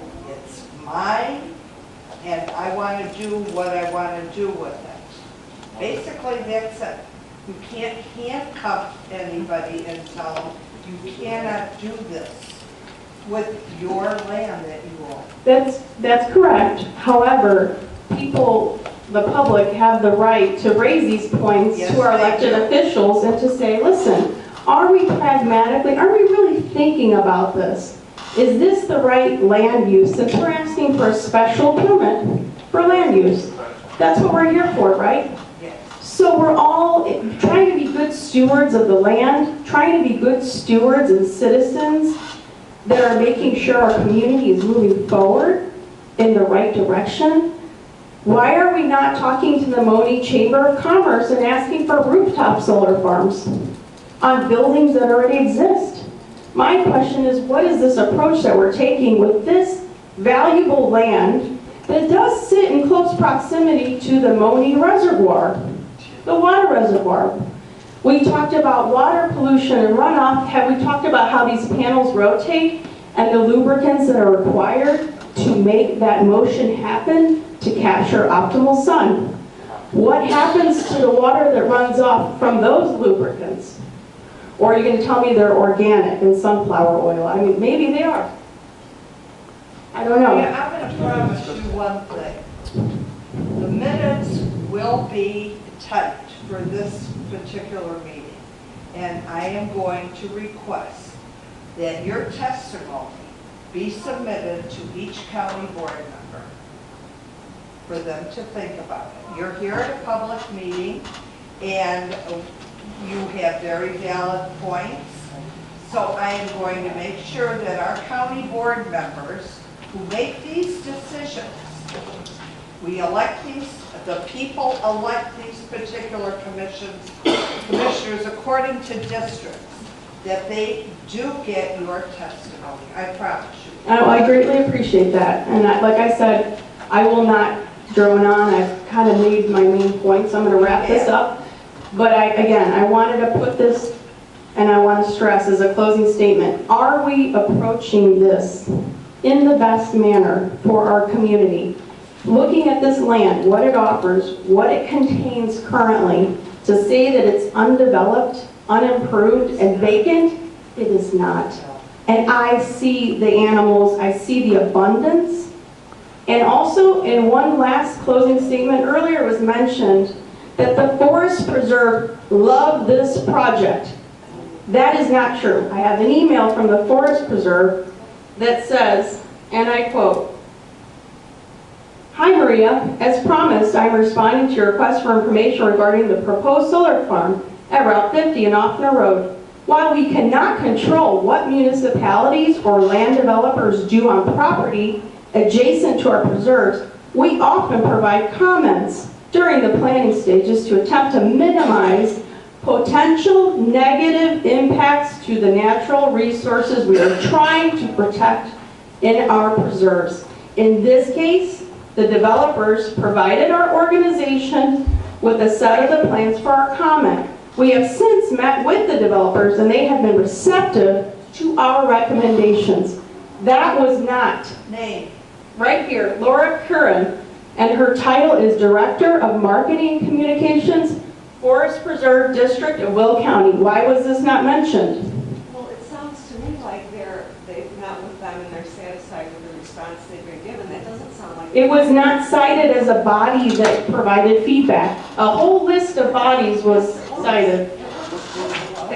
I did not hear that. And you could roll back the minutes. I took notes. Are you aware that each one of our Will County commissioners are also our Forest Preserve District commissioners? You know, I don't know the, Well, you are now. this title or that Everybody title. else does. If you're a county board member, you're also a Forest forest preserve. preserve. Okay. So you're aware of that. So you have a Yeah. county board member in your district.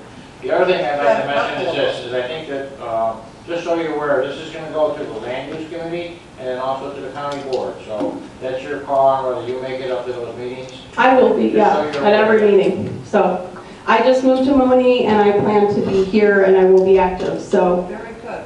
thank you very much for your What's your time. last name? My last name is Abney. It's A like Alpha, B like Bravo, N like November, E like Echo, Y like Yo-Yo. Okay. At this time, thank you. At this time, I'd like to call the next objector or concerned citizen.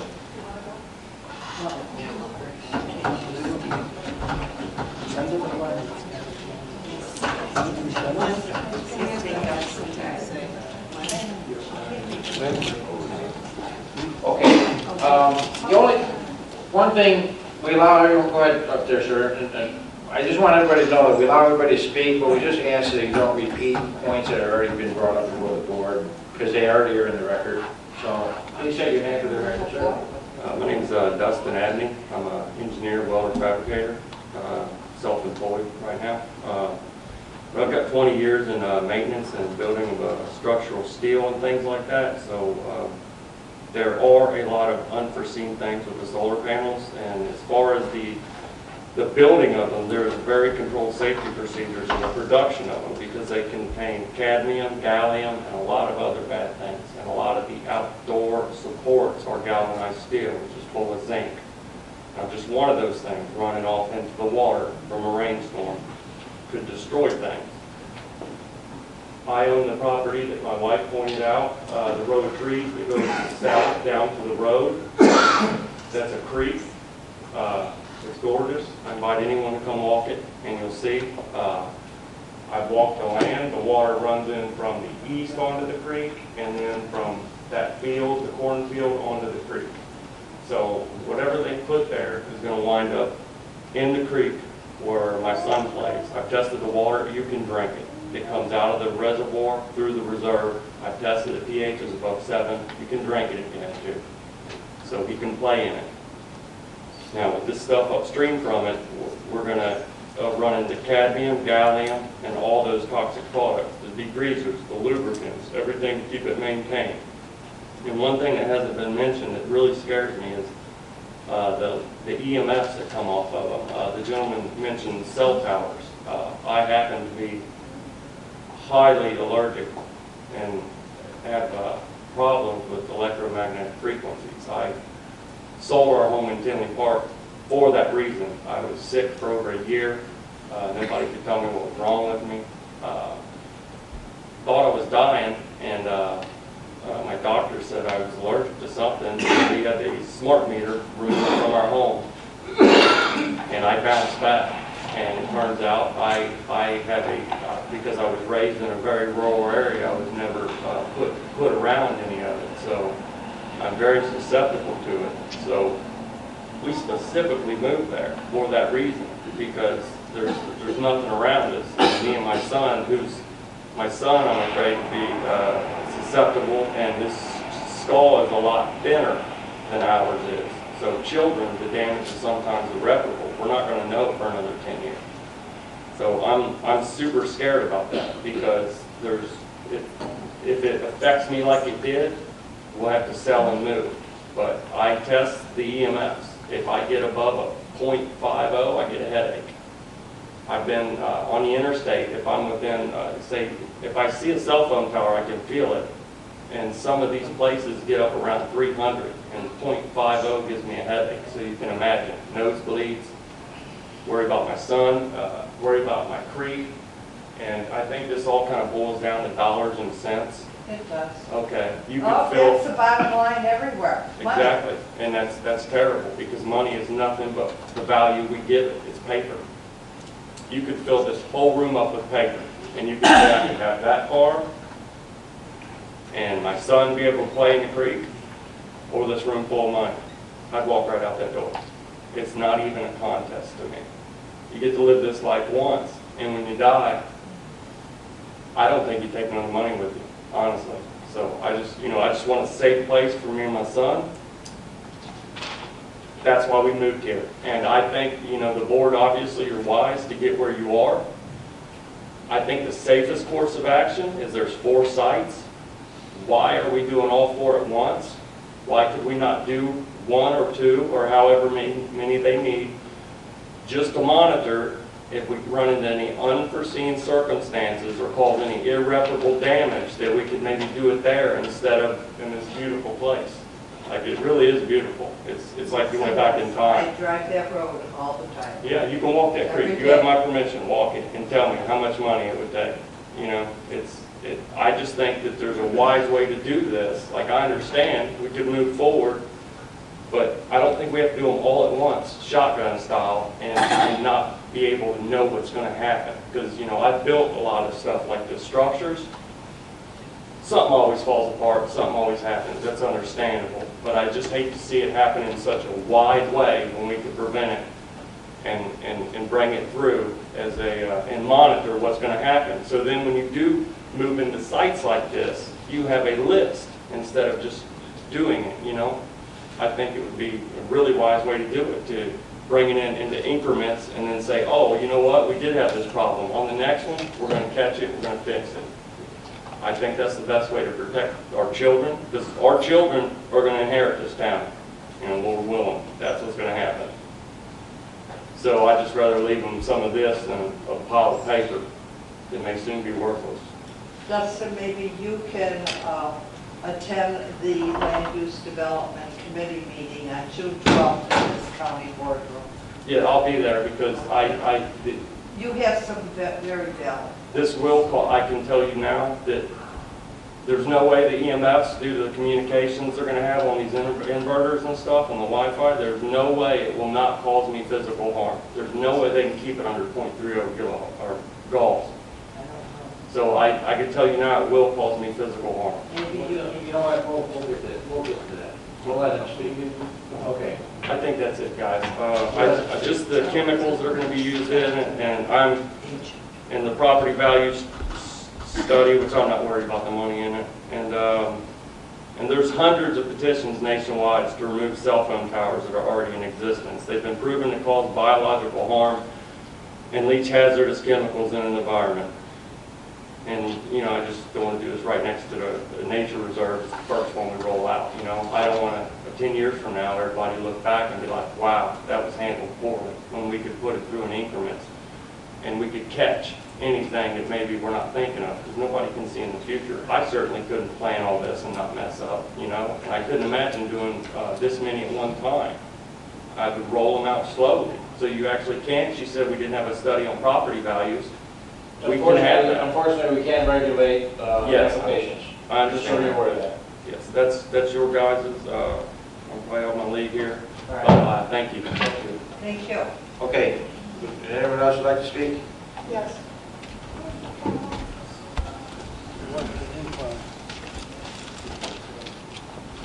Yeah. I'll let him speak at the end.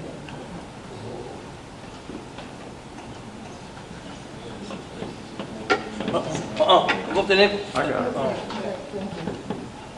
You'll pay safety.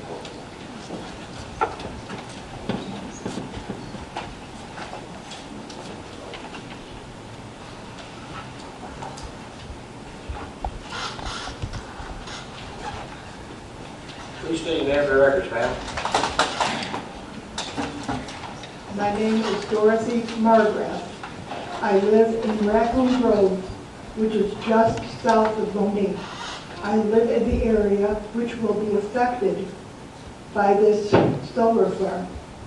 I've done a lot of research on it. First of all, the name Community Power sounds so sweet, but Community Power is part of an operation that is huge called Syntec Bioenergetics, and it has operations all over the world. We are talking about small people fighting a major operation, first of all. Secondly, I think you should have had more copies of the staff report that was being discussed here. I do not have a copy of the staff report. Third, I live in the area. I only heard about this hearing as of yesterday. There was no effort to have community discussion taking place in an area that will affect many, many people. I moved into the area in 1979 with my family because we liked it, it was beautiful, we lived in a forested area. This thing that is solar farm that is going to be put, if everyone has their way, the big companies have their way, it will be detrimental to my property values because it will look and it will make that area south of me look industrial. It will not look like a forest area, it will not look like farmland. It will look like a big outside of a farm. I understand about all of the animals. I understand about the environmental impact. I read a study done by a congressman down in North Carolina, I believe, that said that when the panels are removed, the land cannot be returned to farmland.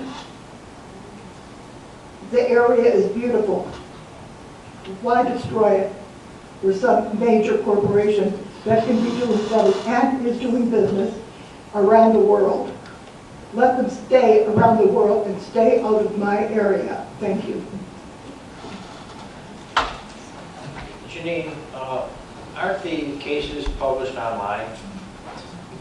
Correct. Okay, just so you're aware, that, if you have access to a computer, this case file is online. And the land use department of Will County, just so you're aware of it. So you could actually have a copy of it that way if you'd like. I would like a hard copy. Okay. I have no way of printing out and I would like copies of the staff report that I can hand to the trustees of the township. They were all notified of They may have been notified. I would like to give them a hard copy of this report. I do not think, from someone I know who was at the last township meeting, they got some pretty glossy brochure information. They did not get a staff report. Well, when I talked to your staff person today, I was told that the staff report was being finished. Tell you what, ma'am. here. We'll give you one. Right here. We'll give you a copy Right here. here. Can I get more copies? You can have Foley Township make copies. We'll give you one hard copy here. You can go and have them make It's copies. their responsibility to their residents. Janine? Okay? Is that okay? I don't, Thank there's you. no copy machine. No, you're not making copies. We'll give her. Foley Township will make copies. If anyone else would like to speak tonight, They please didn't step even down. respond to this notification. Does anyone like to speak? Please step down. Is that it? We're good? Okay. All right, Mr. Bukowski, would you like to respond? Yes, thank you. Just so you know, we try to have a semblance of order here, because if it's a free-for-all, then, you know, we'll be here all night, so just so you're aware of that. Gotcha. No, I just, thank you for giving me the opportunity. I just wanted to clarify a couple of misconceptions about a couple things. One is the company's name is Community Power Group. It is not a worldwide company. It is only the Community Power Group. It's not owned by anybody else. In fact, I am the owner of it. And you can have my business card, and I'm happy to have any discussions directly with the person that owns the company. There's a couple important things to note, and I, again, would be happy to have these discussions with the family that seems like they just moved in most recently, and give them my contact information and discuss any questions they may have. But there were a couple misunderstandings in that I want to clarify. One major difference or concern that was expressed was with regards to electromagnetic fields. And there's studies out there by the International Commission on Non-Ionizing Radiation Protection, which actually oversees and governs these items, as well as other studies done by, I believe, the Institute of Massachusetts on this very specific matter. And at a 1-foot distance, a solar panel has the same magnetic field as a fluorescent light. It is at 0.02 to 0.04. What he was talking about earlier was, where he said he had concerns, was at 0.5. This is substantially less than that, and that's actually standing right next to it. It's one of the reasons you find states like California that are now mandating that they're put on the house, because things like electromagnetic fields are not an issue. And so that's a point of clarification. Another thing is with regards to some of the chemicals that were referenced and the pollutants.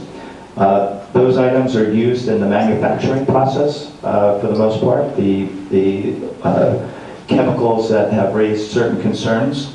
It's one of the reasons that some of the folks in the industry have advocated continuing to have them manufactured in China versus having them manufactured here in the United States. It's very similar to the same process that's used in manufacturing the wafers and the technologies inside of a cell phone. It's a very similar technology as to what's inside that, very similar chemicals that are inside that. And so that is not a part of the actual panel itself. It's a part of the manufacturing process that gives it the bad rap. In addition, They're not capable of leaching on these panels? yeah, these panels are as tight as could be. It would have to have been some kind of a catastrophic event of some sort. And these panels, again, are, you know, resistant to hail that is 2 to 3 inches. They're put in there for 130 mile an hour winds. They have, you know, very firm metal framing. And again, that is why the state of Illinois, state of California, and many other states and corporations are mandating that these community solar gardens go in. And they're mandating that people put them on their houses. And they're not doing that because there's some scientific data out there that suggests that there's all these harmful chemicals that will leach into the wells. In fact, one of our solar projects in Massachusetts, in Shirley Devens, Fort Devens in Massachusetts, is on top of a 100-acre their water reserve system. So it's a big sand area where we have approximately 100 acres worth of solar that sit on top of that because it's a great use of the land and doesn't pose any issues to the water level.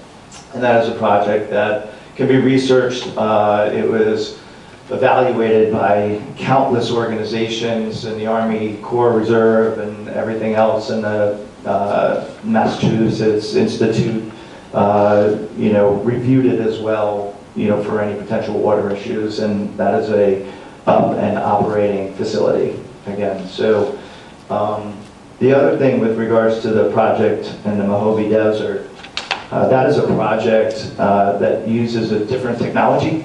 That is solar that is captured by mirrors in the desert. And those mirrors reflect the light to one central point. And it's a very hot light that gets centered to one point that boils water. And that boiling of water creates steam, and that steam turns a turbine. It is a wildly and completely different technology than a solar PV panel, which just kind of sits there. One of the biggest issues we have with birds is that they love the panels. And when they stand on them all the time, they, you know, do their thing that has to get cleaned by the rain every once in a while. Okay. Yeah, so another couple things, and this is where I think it gets really important, you know, and sensitive. So it sounds like some of these folks have just bought that land similar to our landowner that just bought the land, because the whole entire parcel was up for sale. And our landowner purchased it because he wanted to do something more industrial oriented with it. It's right along the main highway there. You know, it's got good access. There's right up the road, there's a big mining facility. There's a town right up the road. There's other industrial creep that will make its way down 50. And so he saw it as an investment property to, you know, have future industrial or commercial type activities on it. I actually convinced him proactively as an ethical solar company that this would be a much better use of that land. Because this will keep it from having any type of industrial activity along that main road. And in fact, the Forest Preserve did issue a letter that we had to hand in with our permit that they thought this was an acceptable use for the land because it kept it, that, you know, it'll keep it a natural land. And one of the things that we do, the state of Illinois just passed legislation to make these solar facilities pollinator friendly. So as you'll see in our permit, we have very carefully selected a seed mixture that will crowd out the weeds over time with a mixture that is full of flowers and other types of pollinating attractors that different bees and other types of things will gravitate towards, so that it actually continues that nature, the notion of a prairie-oriented area. And so we went through actual you know, careful consideration to think through how that land was going to be used and how this is a much better use for the land than a commercial activity in years to come. And so, you know, to kind of add on to that, and I'll make this a little short, is Crone Resnick and others have done detailed studies with regards to the valuation of land in and around solar, and I believe those are available. They are in other counties. I don't know which exact one got submitted here or not. And so what they find no notable differences to property adjacent, literally within 150 feet of solar fields, because the way people look at these things, they're 7 feet high, they have screening, you know no commercial activity is ever going to go in there, you know no residential activity is ever going to, you know who your neighbor is for the rest of the time, and that neighbor ain't making a noise, and it's got some nice free open land around it. So people actually look at these things, and it's actually what they've seen, what the studies and statistics show, is that it is a positive to homes in the area. I think, and as far as the runoff, I think some of that was discussed as far as it actually will decrease it because of the vegetation there. And I think that's just about everything that was discussed. So. All right. How old is this technology that you're going to be putting on this property? It is the most cutting edge solar PV. How long has it been on the market? Well, solar PV has been in the market since the 70s, 60s, 70s. The technology that you're putting on this property, how long has that particular technology been on the market? Solar 5 years, 10 years, 3 years, 1 year, 8 years, roughly? 40 years. The panels you're using have been on the market for 40 years, okay. They are very similar technologies to what, there's not much difference. There's slight variations in how it goes. The next question is, you may have said this, but you said a lot. Has there been any long-term study in regards to leaching of contaminants into the soil over a 5, 10, 15-year period? Has there been any of those studies done that you know of? I know there's, I don't know if there's, I heard galvanized, I'm not sure what the metal is that holds these up, but I just want to, if there's a welding process. There's no welding process. These are steel poles similar to that of a fence. Are they galvanized? Oh, galvanized? They will be galvanized, yes. Has there been any long-term studies on that? Galvanized. The leaching of solar farm? Yes, there has been, and I think I referenced to that, to the fact that we have built this on the water facility up in Massachusetts. I understand that you did that, but I'm saying, was there long-term studies about any effects that you know of? I'm just curious. I don't know how long they were. And the other question I have is the birds issue. I know you're saying you're planting all native vegetation, but I'm not that, I've seen them, but that, I know there's problems with birds in buildings. What about the solar panels? Is there a mortality rate? There is zero mortality rate related to solar PV. Okay. The Mojave Desert Solar, there is a bird mortality rate, and that is a completely different technology. Okay. Any other questions of the Yes, Michael. I see you belong to different boards, like the SEIA. What does that stand for? The SEIA, the different boards that... Oh, SEIA, that is the Solar Industry Association. ISEA? Yeah, the Illinois Solar Association. SEFAC? SEFAC. Oh, the CFAC, that is the Solar Financing Association. Yes. Okay. Anything else, Mike? Yeah. Okay, thank you. All right, thank you. Thank you. You know what? I think we're not going to have a counterpoint. We allowed you to speak, so all right, I appreciate that you would like to, but at this point, we're going to move on with this. On zoning case, you do have an opportunity at the Land Use Committee and also at the County Board of Speech, just so you're aware of that. I'd like to entertain a motion on the zoning case ZC-18-010. Mr. Chairman, case number ZC-18-010, I'd like to make a motion for approval for special use permit for the solar farm. We have a motion. Do we have a second? Conditions, right? With the 12 conditions. With the 12 conditions. Do we have a second?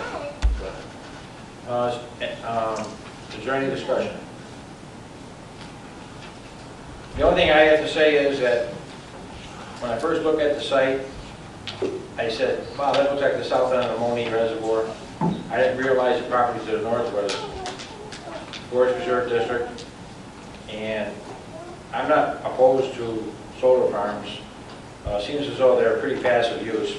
But I do, in my opinion, think that this may not be the best location. But that's just my opinion. Any other comments? I just wonder what the landowner would be looking for as an investment if this didn't go through. So I think it's probably a better option than what might follow. I mean, we're sitting here and we're approving that kind of stuff all Well, the it's time. still, they It's still nice have to to go see through the zoning something process. different. Yes, okay.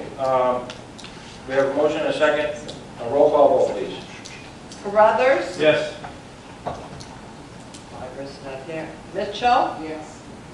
Peterson? Votes yes. Stippen? Yes. White? Yes.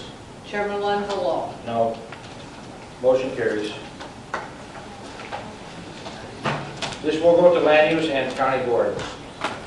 Next case on the agenda, zoning case ZC-18-011, owner First Midwest Bank Trust 16851.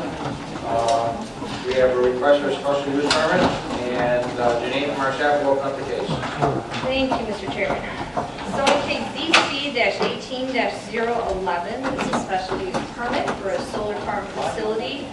This takes place in Washington Township, and the owner is First Midwest Bank Trust with Vicki White and Louis Dodd, each 50% beneficiaries. The agent is again Mike Workowski of Community Power Group, and the applicant is requesting a special use permit in order to install a 2-megawatt solar farm facility. I have the aerial up here on the screen for you, so I'm going to walk you through this because it's actually 2 parcels that are involved here, each outlined in red. And the one parcel is actually bisected by an abandoned railroad line. So it's actually one parcel, one PIN number, but it's just bisected by that railway line. And the proposed solar farm is actually straddling these 2 parcels. So combined, those parcels are almost 190 acres, but the special use area is only 17.09 acres. The parcel is zoned A1 and is surrounded by A1 zoning to the east, west, and the north. To the south we have A1. We also have some C1, which is actually religious assembly, and then we also have I2 industrial, which is down here in this corner. I have the platted survey up here on the screen for you, and then also, I apologize, it didn't transfer very well here, but the special use area is outlined in sort of a faint yellow line here straddling these 2 parcels. Oh, actually a little bit clearer right there. This is the site plan showing the proposed panels on the site. These are just some views of the site. This is a view looking directly north from Corning Road towards where the proposed panels would be. This is a view looking northwest from Corning Road towards the proposed solar farm site. This is a view looking at a residential property that is directly to the southeast of the proposed site. This is a view of another residential property. There's actually 2 residences over there that are to the southwest of the proposed site across Corning Road.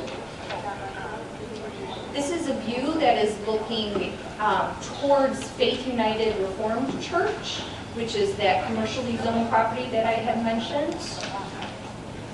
And then this is a view looking in the opposite direction along Corning Road, and there are some residential properties that are further along down that way. Staff is recommending approval of the special use permit for the solar farm with 12 conditions. And again, I'm not going to read through these again because they're going to mirror what I said before, but I will pull out a select few. We did receive comments from the Will South Cook Soil and Water Conservation District, the Will County Health Department, the FAA, the Village of Beecher, and Washington Township. And Washington Township's comments were submitted to you with a memo separately on your tabletops here. And none of those agencies or entities had any objections to the proposed solar farm. So I will pull out here number 4 of the condition. Again, this is about the landscaping for the project site along the southern boundary of the project site. And then we will also go to condition 5, which is on the next slide. There we go. Along the eastern boundary of the project site, because there are residential properties there. There are residential properties to the east and to the south, but the southern boundary is also the road frontage area. And that concludes staff statement. Any questions of staff? Is the applicant like here tonight, would like to speak?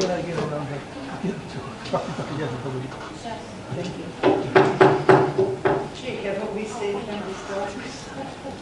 Please state your name for the record. Yes, yes, I did. Michael Borkowski. Would you like to I did make a donation right there. make any comments on this case?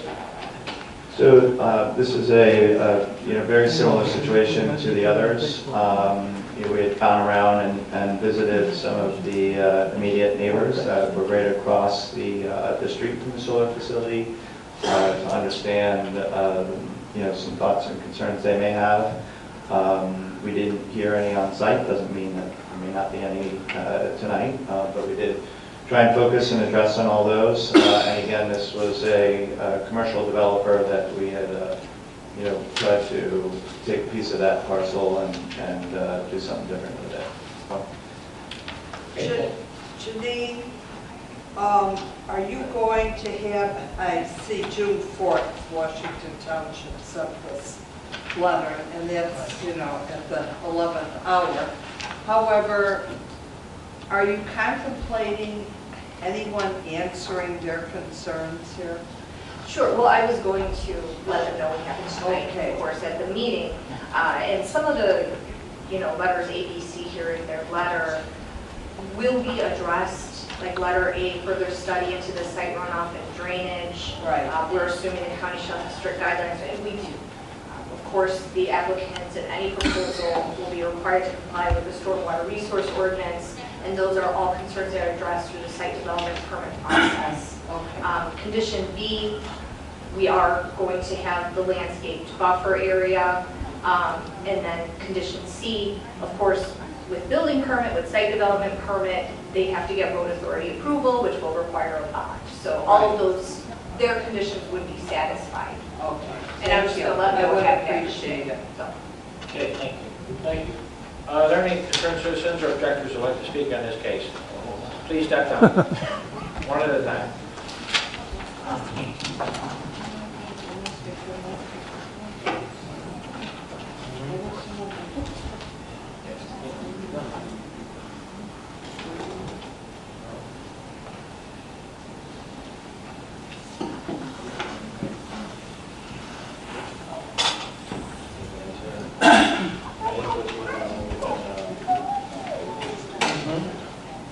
There you go. Tell me one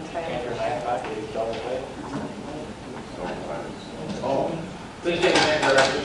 My name is Barbara Stewart. I live at 213 East Corny Road in Beecher. And I'm here today to give some information and also offer some evidence of a case related to a sound complaint.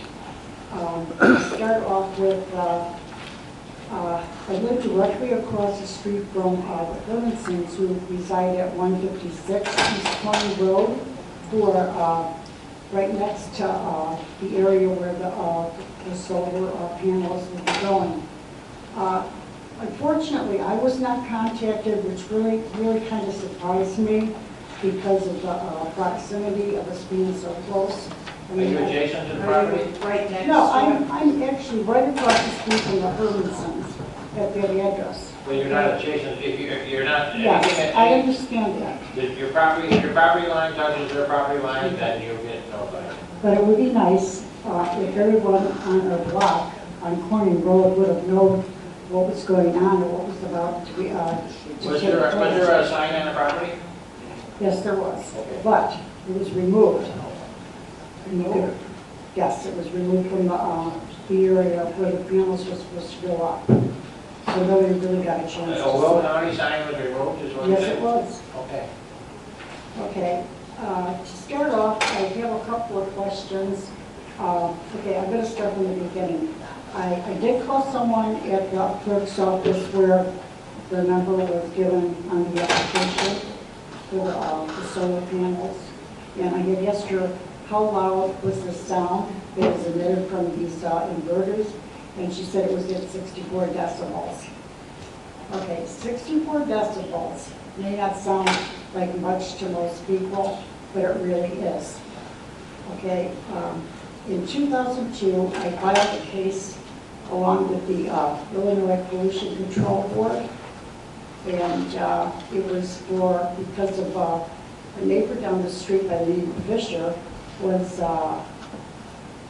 used propane cannon, okay, which caused the death of my one dog. And so then I proceeded with the case of the Pollution Control Board. And basically, I had a sound expert by the name of Greg Zach, who worked for the Illinois Pollution Control Board in the noise department. So Mr.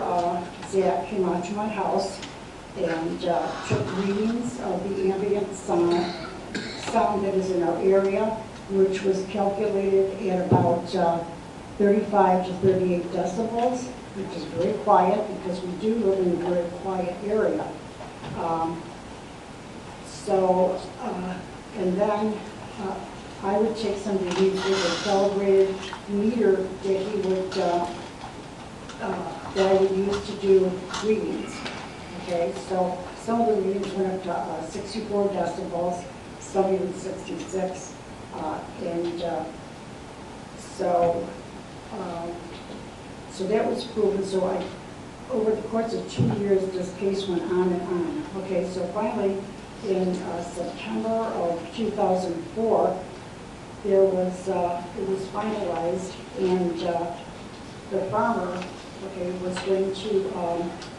The conclusion was that the board found that the farmer was in violation of the 415 ILCS 5-24 2002, the code 900.102 and 901.102.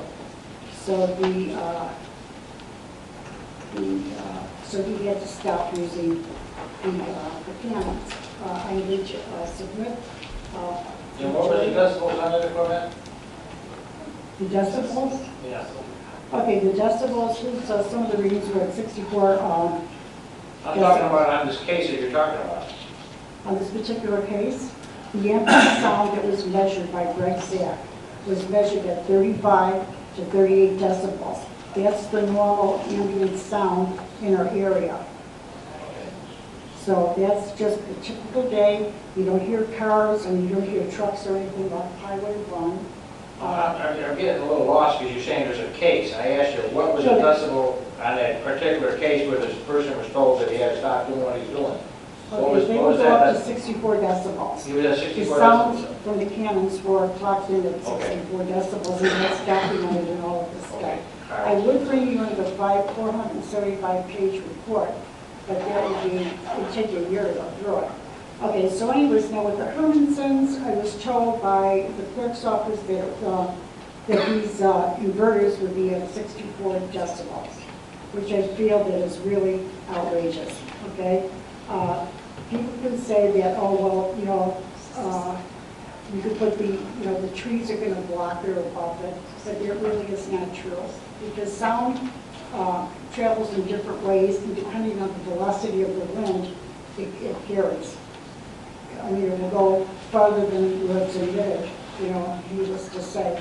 So I would like to submit this evidence to the board, and I would also like to ask a few questions as to whether or not the solar panel company has even tried to do a sound study, and if they've done any meters or measurements or decibels from what the inverter actually.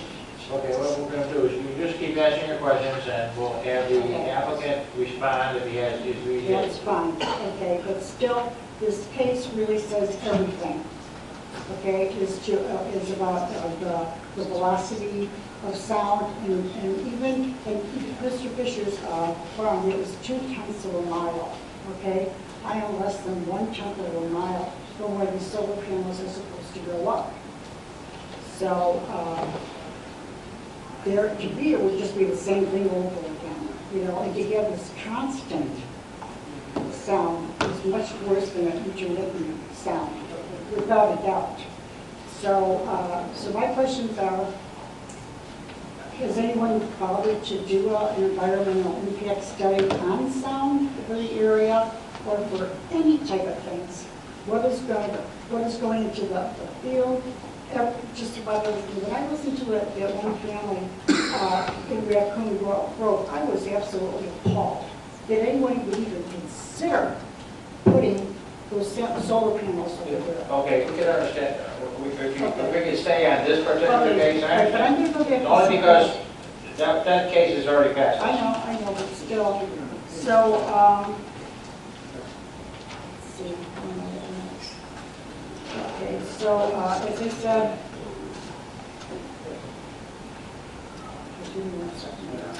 okay, so anyways, for instance, I know what they're going to be going through with that constant sound. Not only are they going to be affected, but I'm going to be affected, and all the neighbors down the street are going to be affected. Other than the sound, do you have any other objections? Yes, I do. Okay, can you, I'm very concerned about some of the things that I have read from some sites that are org about the adverse effects of these solar panels, where they have actually, there's like emissions of certain materials, or they're either one about methane gas and gadolinium, where the trees were actually, if they were growing, they were becoming bent. So I think that before we go any further, and, you know, I think somebody's got to really sit back and do the paperwork, you know, and research this, you know, because, you know, to do this thing all over again, and when we moved to our area, we moved to this area because we loved it, you know, and unfortunately, it's a combination of agriculture and residential, but we enjoy our life in this area with a creek of peace and tranquility. And I really feel that we're being infringed upon by a company. And I'd also like to know who is benefiting from these solar panel companies.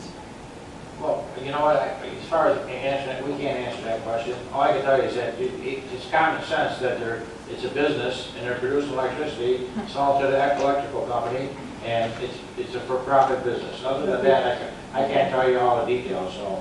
Okay, so I realize it is for profit for them, but why should we get to give our enjoyment of life? It's also a profit for the landowner. Is it? Oh, yeah. It's the one who's making the contract Okay, with but, the... yeah, it's a profit for them, okay, but yet we're taking our enjoyment of our property. You know, and another thing too is, there's other things I'm concerned about. Like, what about the light that it gives off? You know, are we going to not be able to see the stars at night because of this? You know, you just can't take away all the things that we find that are blessings in our life. You can't take away the ability to enjoy our property and our. It just doesn't seem like it's fair. It just, you know, it's just not We right. got your concerns. Can you wrap it up, though? Okay, so basically that's it. I hope this thing does not come here, and I feel like Will County is really selling us short. Thank you. Period. Is there anyone else who'd like to speak? Off this as evidence. Oh, yes. I would like to see Janine, she wants to submit that into the record. Next person, please step down. Again, any kind of testimony that's already been given. We ask that you not repeat it, because those points have already been in the record. Thank you. Please take your name. Jeff Heisinger. Yes. I'm a member of Faith United Reformed Church and a member of the council of that body. I would like to speak against this proposal for a few of the following reasons. For one, partially, a lot of the pictures shown didn't depict how close this actually is to our church property. It's probably within 400 to 500 feet of it. We don't know where the property line is. There also was no proposal for the vegetation to the west. Well, we have 250 people that worship there and they attend the church throughout the week at different functions. We're also affected by the visual effect of the solar farm. Thirdly, when we purchased this property and developed this church going on 12 years ago, at that point, there was proposals within the village of Beecher of bringing 800 homes all the way down to Corning Road. And then due to the housing crash and everything else that occurred in 2008, that didn't occur. Well, ideally, obviously, a church is best developed in a residential community. A church is for the people of the town. Now, with a solar farm coming alongside of us, it definitely creates a situation where our church will now be placed in what is basically deemed a very industrial type of situation setting. There will never get developed residential homes up and around our building any longer. We will be that church continually out in the country or really out now in an industrial setting. And so long-term, this will impact the development of our congregation over time to serve the community of Beecher as well as the greater community of the area. Because now our beautiful church building is going to be sitting in a very industrial-looking setting. And so that is one of our main objections. We don't know the sound impact. We don't know the impact on our audio equipment, how it will affect our worship services and the like. It may be there, it may not be there. We won't know until it is built and developed. But those are our primary concerns, is how it really develops and impacts our church and the development of our congregation due to its close proximity and the fact that it will really forever impinge the development of a residential body moving further south out of Beecher like was once planned 10 and 12 years ago. Can you stay right there? Sure. Janine, the gentleman raised a point that the property line along his side of the development is not being landscaped. Correct, and as I had mentioned earlier within the ordinance, it's for residential properties. So if the commission would like to add an additional condition to add landscaping along that property line, along the project site boundary line, I would call it, then they can do that. Okay. We'll discuss that. Thank you. Okay. Is there also anything within your restrictions as far as being located? Granted, we're not a residence, but we are people. Let me ask you a question. How deep is your property? I believe, if I recall correctly, our property is 500 by 500. You can see the square. And their property is, are you surrounded by it completely, or are you? Yes. So, okay. So yeah, our property, you can see it's a smaller. Okay, that's where the church is there. Right. That little pocket there. Right, Okay. pocket on the bottom. And so yes, it is farmland all around us right now. And the proposed site obviously is to the east of us, but it's not where that north-south running line. It comes closer to our church property. So if you can envision our land property is 500 by 500, you know that the solar farm is going to probably be within 300 to 400 feet of our property. Mr. Chairman, I have the plat survey here with the special use area pulled up, because I know it was very faint up there, but you're correct, your parcel is 522 by 500, so it's approximately, I would estimate, without having an engineer's ruler here, I would say that the very western boundary line of the special use area of this project site would probably be about 600 feet from your property line, from your eastern property line. 600 feet puts you I would basically where estimate. that north-south boundary line is. Did you see that one that runs all Correct, the way? yes, so your, But you talked so about, your east and their west, probably about 600 feet.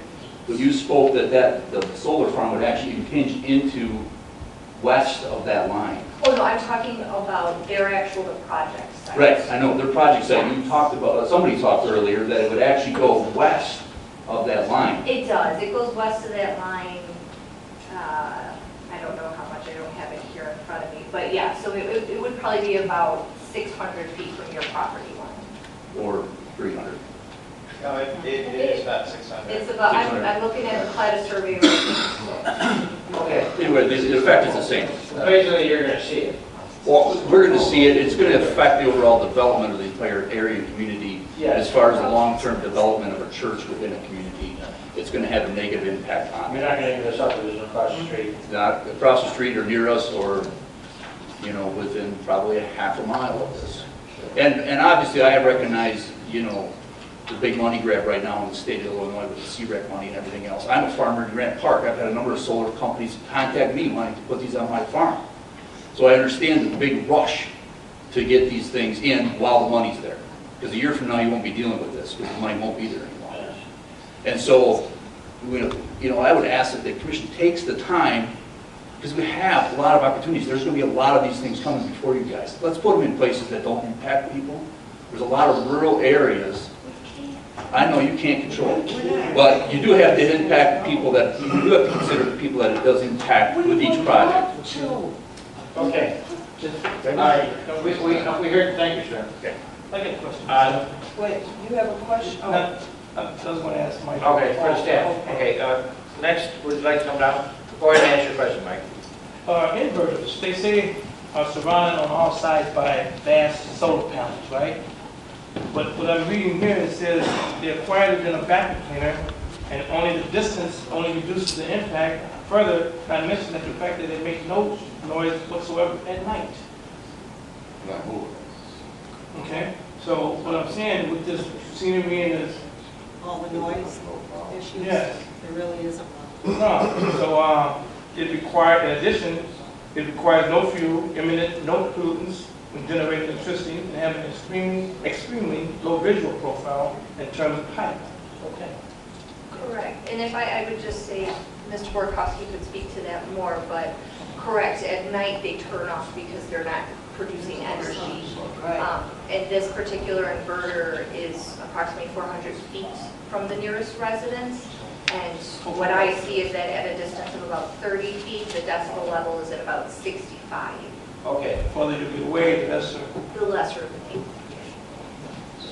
All right. Please state your name for the record. My name is Kurt Hermanson. I live at 156 East Corning Road. I directly abut this property. The picture just kind of missed my house when we're like looking at the 4 residences that are down that direction. And my neighbor Barb Stewart really brought up the sound. This was the first I heard about it. It's specific decibel level for these inverters. 65 was against the pollution control board, was excessive. We're at 30 dB loss or normal sound, just background noise. So now you're going to more than double that at a constant rate through the whole entire day, every sunny day, through every church service, and through my wife and our way of life. You know, I'm not against, I understand, I cannot control what people do with their property. I understand they have a right to do it. It's not the worst thing in the world for looks. But the sound, until they can figure out a way of bringing it down that doesn't broadcast, it's like putting a highway right next to your house. And I just think that I've been out there since 1986. I know what it sounds like. And now I'm going to have to close on my house, turn my air conditioner on, and use more energy from their solar field. Because I can't take the sound. It's not why I moved out there. It's not why most people move out there. They didn't reach the neighbors across the street. They've had a couple losses in their family, but they don't know about this. The one house that just sold, they're working on renovating it. It just seems like, wow, now we're the previous cases, there's only like residents within so far. This is 400 feet again. This is bringing this right next to my property. This is the first time that I heard, out of all the testimony, that we're at 65 dB. Again, that previous case, that was too excessive for that location. I can't develop what they want to do. If they can silence this thing up, so good. But for 65, I think that's unacceptable. May I make a comment, sir? Yes, sir. Your average television commercial is 65. Your average television commercial is 65. And I can shut my television off. I understand that, but you don't, right? No, I do. I do. I moved out there because of the silos. We have a industrial building down the street that used to be a small business that has quadrupled in size with their electronics firm. We now have 6 semis a day running up and down that street that was never designed to carry that weight, but because of being on Route 1, the state decided that's it.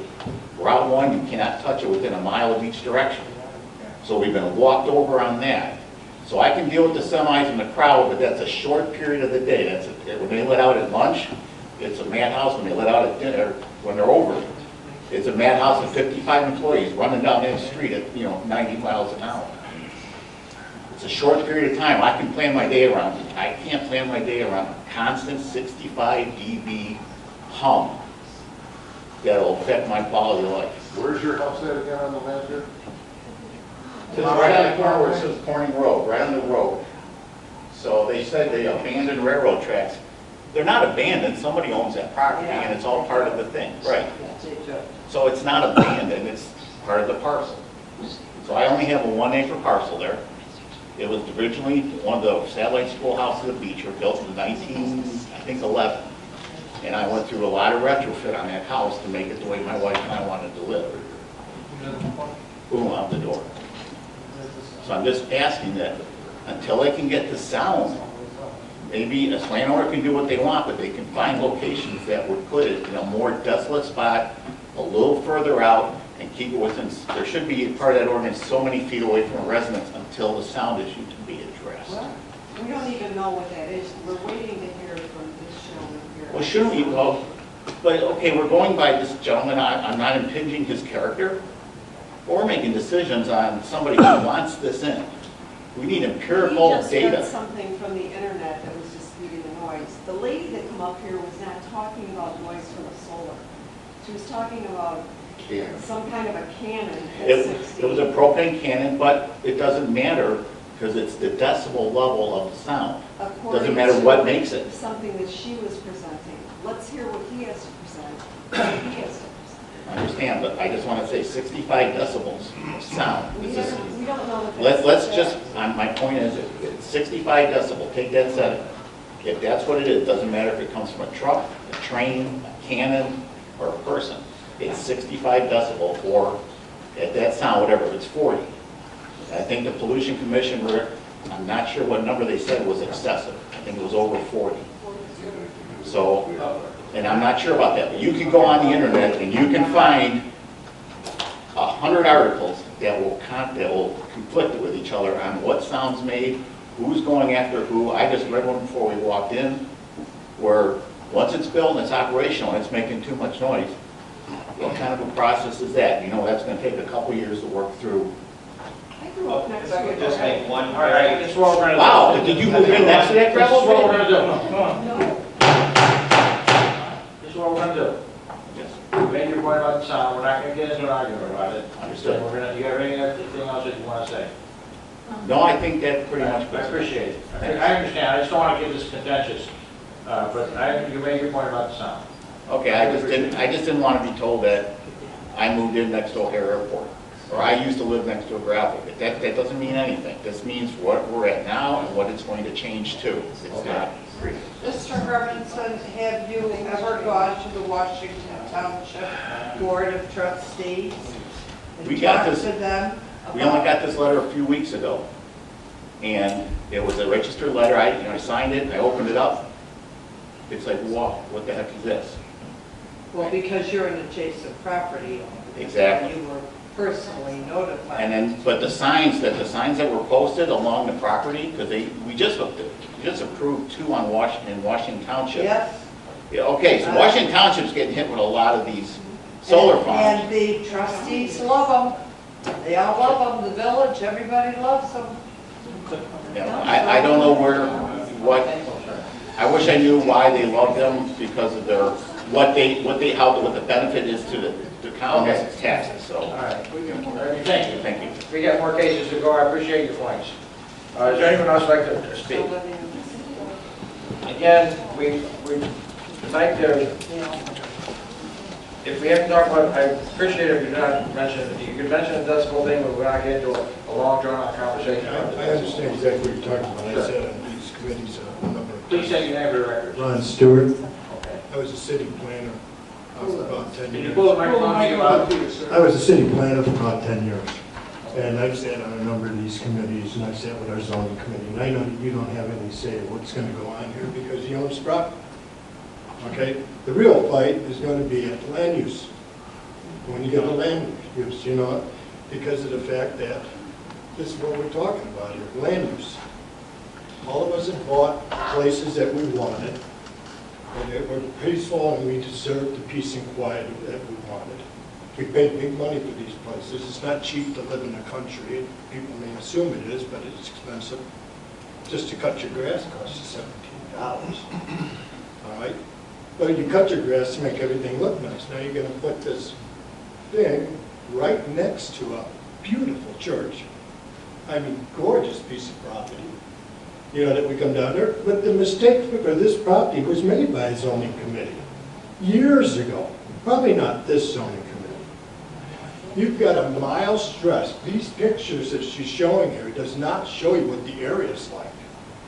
It shows you the field across the street where the guy owns 200 some acres. It shows you the field behind it being sold.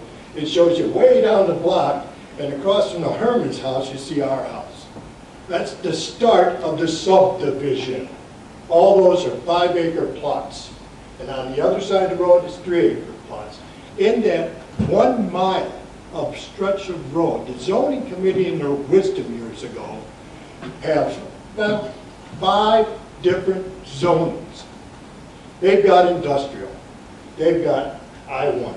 They've got residential. They got residential 2. And you know, to make it worse is not because they put that in there, is that's why this gentleman is deciding to buy that area and put a solar farm in. I have no problem with solar farms. What I do have a problem is where they're putting it. You know, it's like, oh, nothing can happen to these solar panels, but you mentioned he's putting one right next to a forest preserve where a tree could go through it during a tornado. Ah, gee, that's catastrophic. I don't understand why nobody thought of that. But the fact is that my message to you, because I know it isn't going to do me any good to tell you guys what to do, because you're not going to. You're going to do what you have to do because he's the owner of the property. But it is a special request. So you could take some time to think about it. But my message to you is to send on information to the Land Use Committee on this particular issue. Let them know that there's people not happy with this. And we will be there at the Land Use Committee meeting to make sure that we get represented. Okay, at one point I want to make back to you is this. You know, you mentioned about how the property along that area has not been zoned correctly. Well, when property comes in and people have a piece of property and they all come in individually, okay, how the pattern of how it's approved for different zoning classifications is taken on a case-by-case basis, okay? So, to say that there's different zoning classifications in that particular structure area, that's like that all over the county. Well, the Okay, so to point fingers at, it's not zoned right, is something that you have to look at the big case of it, the big picture, and it's not necessarily because of there wasn't proper planning, but different people come in and apply for things, and if people don't come in and object to it, then it gets passed. So as far as spot zoning goes, we're not for spot zoning, but listen to me. What I'm saying to you is that we see cases all the time, and the map is different colors. So your points are well taken, so we appreciate your comment. And the only last point I want to make is for the Reverend there, the fact is that Beecher, if they have a comprehensive plan, I don't know what they do. They do. Okay, but their urban expansion is going to have to be south. It can't be, you know, north because they've got the industrial park over there, and that was good planning. They should have put the Union Electric in the industrial park, but they didn't. Yes. But the fact is that that's where the urban expansion is going to go, right on that lot. The only reason the owner hasn't seen any, you know, results in that is because of the recession and people getting money back. Okay, that's all I really got to say. I appreciate it. Okay, thank you. Anyone else would like to speak? Washington Township Board of Trustees, Mr. Stewart. I'd like to check them out.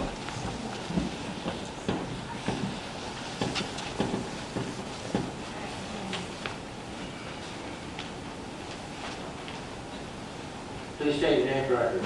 My name is Roger Help. I am the adjacent farm owner to the project that we're discussing here. I also farm the land that is being taken out of production. The property that they picked for this project is probably the most productive piece of ground of the whole farm. I don't understand why they chose that. There was a couple other parcels they could have took that was not as productive, but they seemed to pick the best piece. The other two things that I have, I'm not going to discuss things that have been talked about, so I'll skip that. He talked about the weeds, but he didn't say what he's going to do with them when these panels are up. If they're going to keep the weeds down, they're going to let them grow until they get so tall, and then they go to seed, and then they all go all over everybody else's property. I'm concerned with that. And the main thing I'm really concerned with is the tile. There's 4 tiles that run through that property that they're going to put this on that comes from 300 to 400 acres of ground to the east and goes to the creek to the west. Now, when they drive these pile things down into the ground to hang these panels on, what's going to happen to this tile, and who's going to fix that? Who's allowed to fix it? I'm not going to be allowed to go in there and fix it. But then the water subject has come up before. Mark from the Farm Bureau, right. That was one of his questions, and that's going to be addressed through the land use department. The problem is going to be when the water backs up, and we're not allowed to go in there to correct the tile. And if they won't, They're going to locate the tiles, and there's a process in place that they're going to, as long as, if there's not, the tiles aren't mapped, they're going to locate the tiles, and they're going to do everything they can to protect. Mark from the Farm Bureau was here at the previous meeting in regards to that, and that was one of his concerns. Right. And that's been addressed. Yeah. What worries me is 20 years or longer, some of them tile will collapse by that time, sitting there, because they're old. And they need to be replaced, and when they fill in with dirt or whatever, they plug up, and then you got Are they clay tiles? Are they clay tiles? They're clay tiles, that's what they were. That's Okay, all I have. believe me, that's a concern no matter what we develop. No, I understand. That's a big concern. I understand. Thank you, sir. Anyone else like to speak? Okay, is there anyone else after that? You know, I speak for the commission while it's going down. We appreciate people coming and giving their, how it affects them. We do appreciate that. We're not trying to be contentious about this. We just have to get the facts straight, and we want to take a look at it and see what everyone has to say on this, okay? Please state your name for the record. Todd Jolie. Yes. Mr. Chairman, thank you. I'm the pastor of the church in that cutout there where our elders already spoke about the issue, so I won't repeat because I appreciate you running a meeting here. But I did want to let you know that we pray for our officials and we pray the Lord will do wisdom. We need it. We need the prayers. That was nice. Is there anyone else that'd like to speak? Thank you. Would you like to respond, Mr. Borkowski, on a few of these with the brief version? If we have one?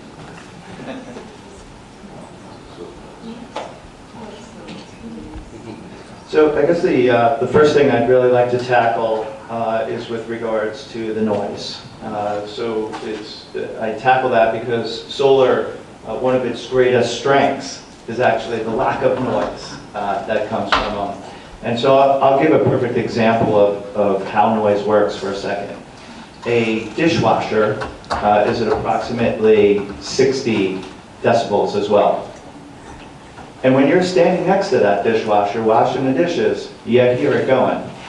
But the second you walk out of that room and you're in the next room, you don't hear the dishwasher anymore. That's because sound over time or over space dissipates, right? So when we say that solar has a 65 decibel, that's when you're standing right next to it. Once you get 150 feet, 250 feet, or 400 feet, as it relates to residents, you can't hear anything. You will not be able to hear this solar facility at all.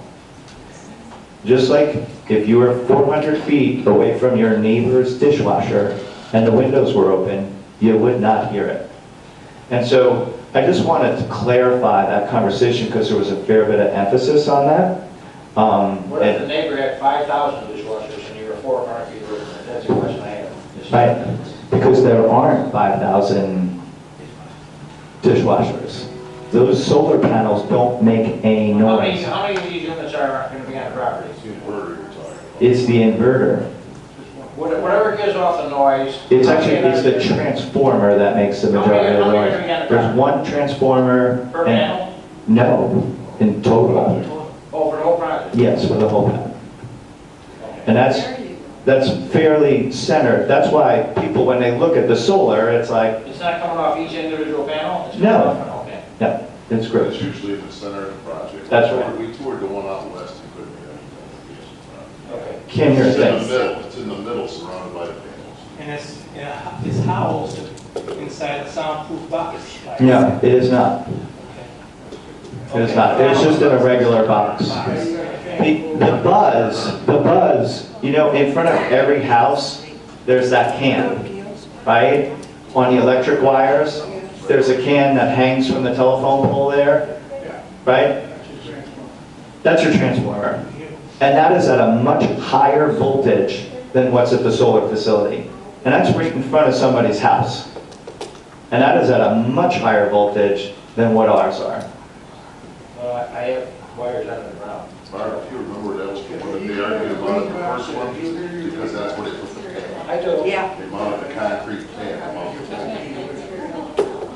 Okay, can you, So I just wanted to put context into that noise element of it. So again, I also want to talk about the low, you know, just again mention the very low visual profile, 7 feet high, that it will be landscaped. I agree, and a brief conversation with the pastor beforehand, that to amending the permit to have some screening along that eastern edge. I believe that's certainly reasonable. Along the other side, there is all natural screening already. There's actually high voltage lines between the solar facility and all these homes that would be wildly more noisy than this solar farm ever would be, and it has natural screening associated, and there's actually a hill that goes up, so they would not be able to see anything from their homes.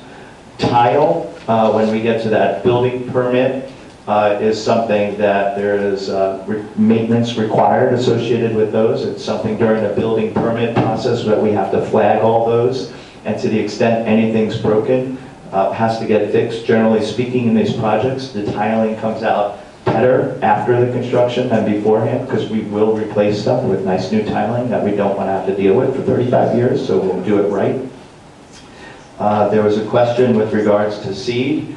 And on the seeding front, what we do is it's a specialized mixture that was put together by Joliet, I believe it's Joliet College, that has the agricultural division within it. And so what you do there is you have a seeding mix, and there's always weeds, but the way these seeds work is they, over the course of 4 or 5 years, ultimately crowd out all the weeds so that it just is a pollinator mix. So the first several years you have to mow it, but the intent is over the long term that it's a much lower maintenance dynamic. And lastly, one of the reasons we actually did look at this site is because it is adjacent to a commercially zoned property already. As the church is a C1 property commercial zone. But even putting that aside, and I guess we can present this at the land use, we see all the time, as I mentioned again, I don't want to lose sight of this, that we see residential neighborhoods going into solar all the time because it is a known entity right next door, low profile, doesn't make any noise, screened, has open land. Like, it's actually a good thing for neighborhoods to have that right there. do you have any that you can show us? I do actually. All right. I just wanted to know. Yeah, I have it. I was just showing some people before, and there's some great examples where there was a 140-acre facility. Somebody bought the land right next to it, 150 feet away, not property line, but solar panel to house. This is a 180-acre solar farm, wildly bigger than the 16 acres. 150 feet away, they built a $500,000 house and an in-ground pool. After the solar facility was in, they bought the land and put the house in. Are they getting free electricity? They are not, and they do not own the property. Well, I don't know the answer. That they don't. Our community solar will power 400 homes, and the first people to get access to that will, of course, be the neighbors, because, you know, you want to be able to work with the community as much as possible. I'm going to put you on the spot here. Yes. Where this church is there any way you can look at that plot again and maybe reposition your solar panels in a way where they won't be impacted as much as they are being impacted? So the only thing I would say that I'm putting you on the spot. yeah, and I would respectfully say that I don't know that they're being impacted. We're going to put, you know, there'll be screening there. You really will not be able It's not to see required, it. we haven't discussed that. Are you saying that you would offer to put screening near the church?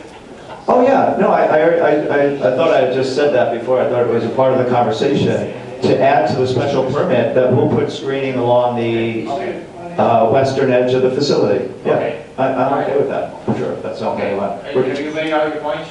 Yes, sir. I Okay, have. the other thing I got is, and I want to move this along, is that you didn't address what the farmer said though. The farmer said, you said the mix is going to choke out the weeds. Yes. He wasn't concerned about that on your property. He was concerned about seeds blowing onto his, Seeds. seeds blowing onto his, from Right, what all you're, over. from what you're planting, seeds blowing onto his property, because if he's growing corn one year and soybeans the next, farmers have a problem with things growing on their property. Yes. Are any of those seeds, I mean... So I think, so just to clarify, that he farms this owner's land. So he is he's a tenant of the farm. And he owns the property. But what he's saying is, He owns he a owns lot of property across the I street. see, I got you. Or the seeds Got it. will go on his property, and he's gonna have all of a sudden choking out his... Well, so on his side of the way the topography works is that field is in a little gully. When you go off that road, it goes down a little bit, so it would be a fair bit of a blow to get those seeds up and over. But with any farming, you know, I believe, you know, as soon as you lay those seeds, you do some weed management, and I would assume that any seeds that blow over that happen would be managed in the same way weeds are currently being managed on a particular farm. But you're saying you don't know if they're blowing it, or you don't? I imagine some will. And I imagine it'll get managed just like all the other weeds get managed. All right, anything else to add? I don't think so. Okay, any other questions? Okay, thank you. On zoning case ZC-18-011, I'd like to entertain a motion for the requested special use permit. Mr. Chairman, with regard to case number ZC 18-011, I'll make a motion for approval of a special use permit for a solar farm with the 12 conditions and a little bit of added screening he talks about. Oh, you know what, Matt, do we have to amend the motion to include the screening around the church before we go into that? And I would just recommend you can amend condition number 5, and it can say along the eastern and western boundaries of the project site, if that would satisfy the commission. Okay. So moved on my motion. So what we're going to do is we're going to make a motion on the amended condition. Do we have a motion on the amended condition? Yes, we do. We have a motion, we have the floor. We have a motion and a second. Is there any further discussion? All in favor, signify by saying aye. Aye. All opposed? Motion carries to amend the initial request to include Eastern and western boundaries around the church being landscaped. All right, at this time, I'd like to entertain a motion for the requested special use permit. Mr. Chairman, The amended. with regard to case number ZC 18016, I will make a motion for approval of a special use permit. Well, it's the wrong case. It's all right, they all look alike. I already put it away because I read the motion already. The amended motion. Make a motion for approval of a special use permit for a solar farm with 12 conditions as amended. We have a motion, we have a second. Second. Is there any further discussion? Roll call vote, please. I wanted to Go ahead. say something. Wait, before let her we vote, say. just quickly. I understand that, there have been some comments made, and I wanted to make sure that those of you here that are opposing this case, I understand that you've got something new coming to your neighborhood. You're unfamiliar with it, you don't want it there. We see these cases not just with solar farms, but with so many things. And we adapt. Landowners have the right to develop their property, and that's the position we're in this evening with this case. So I'm going to vote yes. Roll call vote. Carruthers. Yes. Blocker's not here. Mitchell. Yes. Peterson votes no. Stippen. Yes. White. Yes. Chairman Lunderloh. No. Motion carries. The land use committee is coming up, people. I would suggest that if you want to be heard again, I would come to that land use committee meeting and possibly the full county board meeting. What dates are they, Friday? June 10th. June 10th, that's in June the, 10th, this county board room, 10:30 in the morning. June 10th, 10:30. Oh, I'm sorry, the 12th. June 12th at 10:30 in the morning. Right here. Right here. Do we receive notification of that by some means or not? No, you don't receive notification of the land You can look up online or? Look The it up on their agenda will be website, land posted use. online. Yes. Land use committee, Under this number that we've dealt with tonight? yes. Mhm. Okay. And call land use. If you're in doubt, 815-774-3361. Call land use. They answer their phone business hours. Thank you, sir. Thank you. Next case on the agenda, zoning case ZC-18-016. The applicant, Carol J. Palmer Living Trust. We have applicants of Carol and Kenneth Palmer, and request for a special use permit. And Jessica from our staff will open the case. Thank you, Mr. Chairman. The zoning case ZC-18-016 takes place in Jackson Township. The applicants, Carol and Kenneth Palmer, are requesting a special use permit for the keeping of more than 6 companion animals, which would be classified as animal care and boarding in the Will County zoning ordinance. And this is in order to operate an animal rescue. They are being represented by Thomas Osterberger of Kavanaugh, Brumley, and Gold.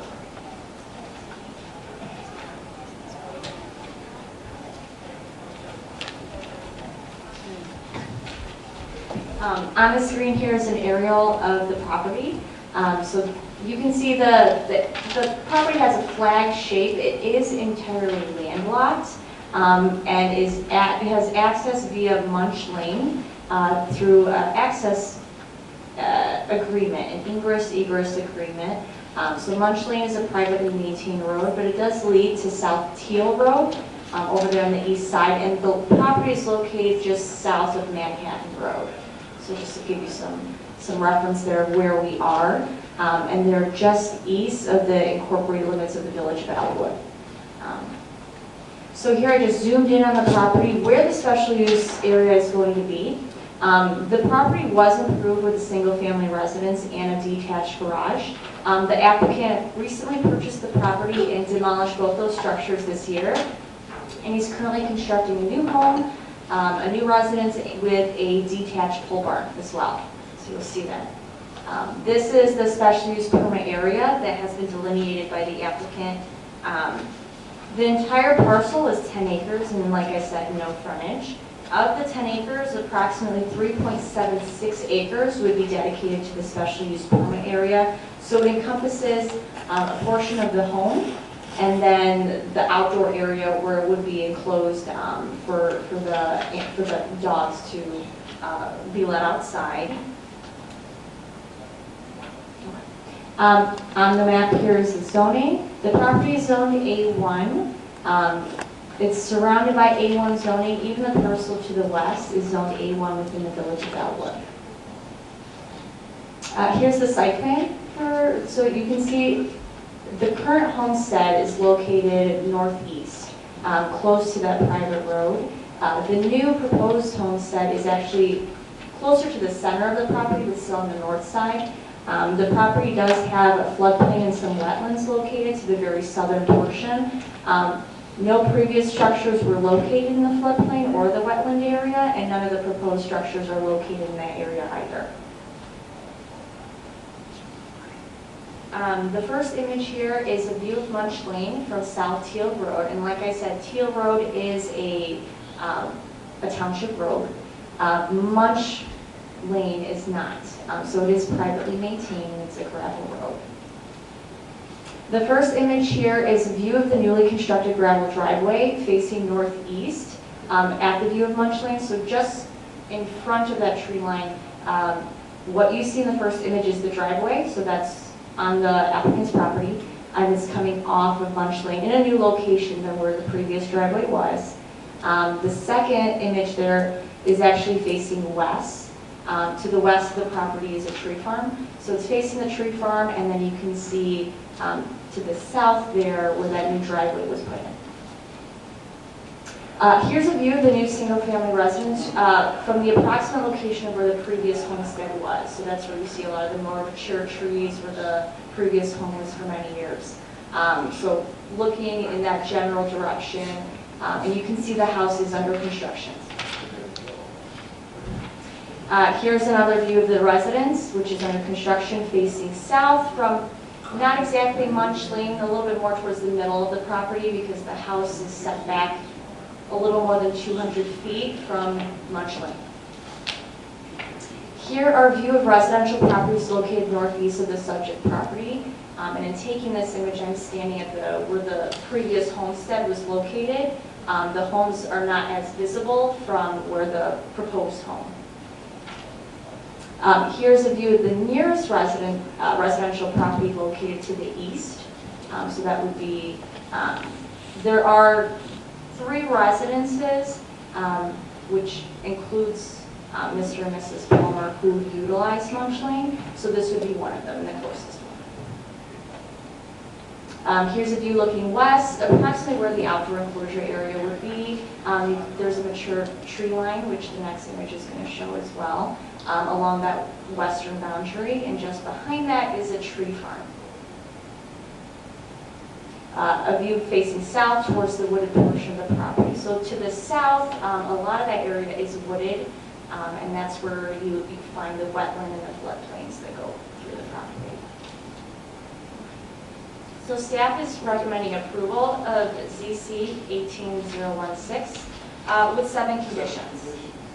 Provided for you today was a copy of a memorandum from the Village of Elwood. So they did hear the special use permit request at their meeting on May 22nd. Their comments were not included in the staff report because they're received after it was published. The Elwood Planning and Zoning Commission recommended that the Village Board of Trustees recommend approval of a special use permit to Will County. They did have 2 concerns, if you notice in the memorandum. One being the total maximum number of animals that would be kept on the property, and for that to be limited to 15 companion animals. The second one would be to address animals being kept outdoors, that they would not be allowed outdoors between, I believe it was 10 p.m. 10 p.m. to 6 a.m. They wanted the animals to be kept indoors. So I did attach that memorandum for you to review. Conditions number 4 and 5 address those concerns. Should the commission feel that they want to define overnight as 10 p.m. to 6 a.m., we can modify that. But the first condition is the standard one. The second one, the special use permit becomes void upon new property ownership and may only be operated by Carol and/or Kenneth Palmer. The animal run exercise, number 3, the animal run exercise areas must be enclosed by a solid fence no less than 5 feet in height. All companion animals must be kept indoors overnight. 5, no more than 15 companion animals, cats and dogs, may be kept or cared for. This includes companion animals privately owned by the applicant. An adult dog or adult cat is considered a dog or cat that is 4 months of age or older. 6, all companion animals, cats and dogs, must be vaccinated against rabies and registered with the Will County Animal Control. 7, adopters are permitted between 8 a.m. to 8 p.m. A sign not to exceed 2 square feet in area is permitted on site. A directional sign is also permitted near the entrance. So this is a reflection of the home occupation regulations. 8 a.m. to 8 p.m. is what we allow for home occupations. So we kind of mimic that same rule in this situation. Adopters could come to the site, normal business hours. They could have a small sign on the site for directional reasons, or just to note that you've made it to where you need to go. Staff also received comments from the Will South Cook Soil and Water Conservation District, the Illinois Department of Natural Resources, and the Will County Health Department. None of these agencies objected to the special use permit request. The Will County Health Department did note that all animal waste products must be disposed of in accordance with their regulations. And the staff report does make mention of the animal shelter, and the name that they operate under is called Helping Out Pets Everywhere, or HOPE for short. Staff did contact a representative from the state who confirmed that they are registered with the state. They do receive inspections on an annual basis, and if a complaint does come in, the state does go out there to verify that the animals are being cared for. And that concludes staff's analysis. Jessica, give me the name that they operate under again, what you said? Helping Out Pets Everywhere. Oh. HOPE. Thank you. Any other questions of staff?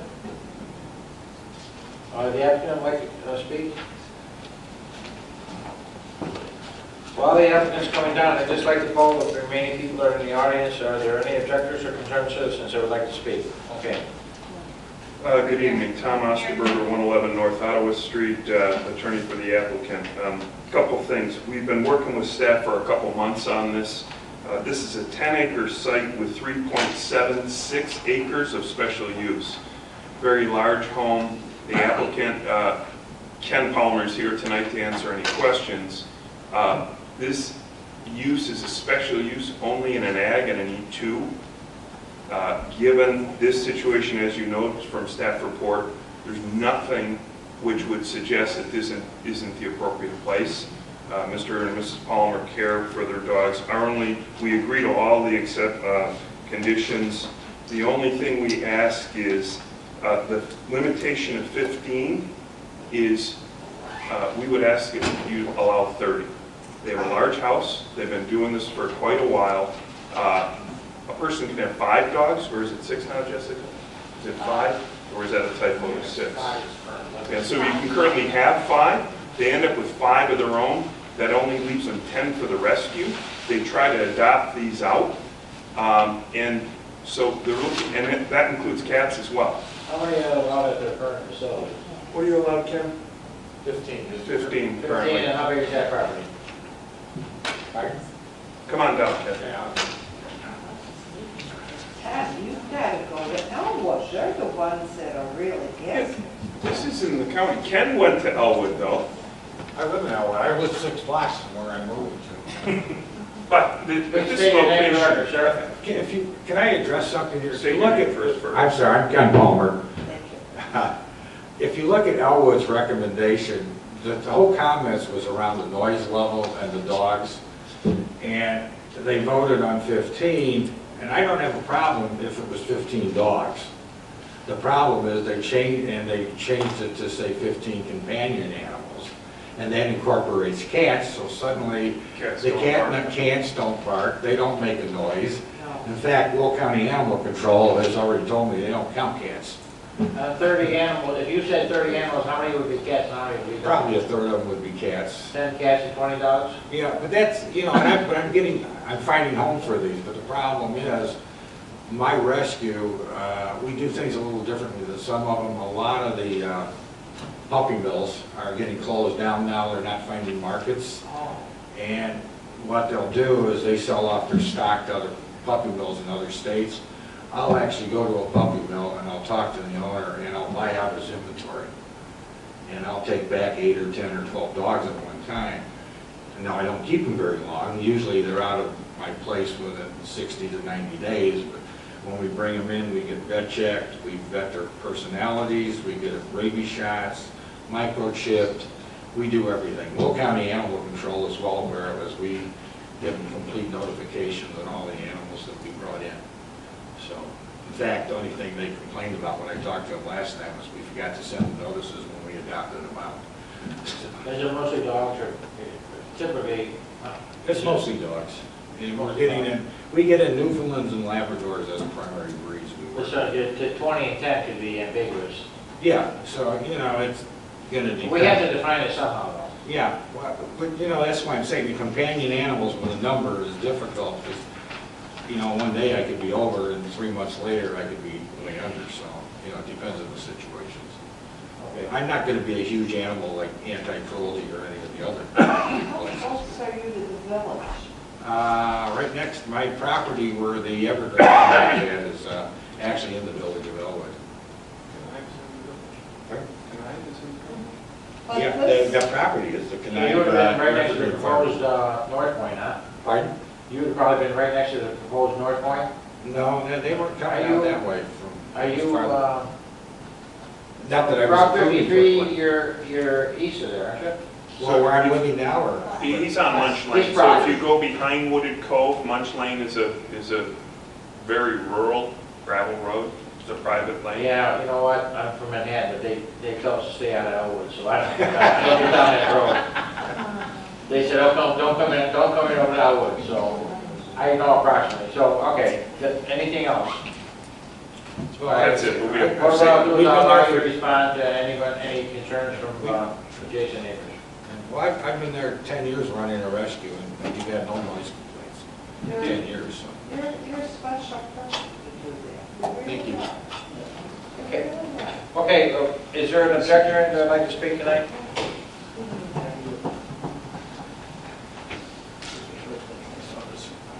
We appreciate everyone's patience. Usually I'm usually at home in bed right now. Not me, I'm still on the road. I should be in bed. Hi, I'm Diane Sewing, S-E-W-I-N-G. I'm Jackson Township Supervisor. And it's not really an objection, it's just, my question, I guess, is, this did not come before the township at all. So that's where I'm at. Like, I just heard about this today, 2 o'clock. A resident called, my companion here, called us, our highway commissioner for the township, and a resident alerted him to that. We were not notified, and I don't understand why I went to the village of Elwood, and Elwood should have known better, in my opinion. Well, it said it was discussed on the Will County, Elwood Planning and Zoning Commission on May 22nd. Right. Is that the village? That is the village, that is not the township. I don't know what happened. And I do recall, because prior to me being supervisor and the trustee, and prior to that, I was on the planning and zoning board for the township. And I do remember the case of them coming to get rescue zoning for their location on Manhattan Road. Right. You're next to, it was the Anderson property, correct? Yeah, well, I'm right next to it. Yes. Yeah. Yeah, and then, or the new red house. Yeah. So at that time, I actually recall, I don't have facts in front of me because again, I didn't know, I came straight from working here. Sure. I kind of believe, I thought we actually rejected the property on Manhattan Road to be a rescue, so. No, actually, you guys voted unanimously to approve me. You know what, we have to, she has to address the commission. Yeah. Okay. I don't recall, and again, I wasn't able to prepare because I was notified at work and came here You're directly. saying the Jackson Township was not notified? According to this, Yes. it was. By what? I didn't, I checked the mailbox and I don't know. I didn't get a registered Jessica? letter. I don't. Jessica? When I send out notification, the official notification that comes to you, Barb, as well, I will email notice to the municipalities and the townships. I didn't get this one. So, and I did do the township as well. So I don't know if it's something that, Do you know what email you might have sent? I can check, I can Okay. definitely check, yeah. Because I don't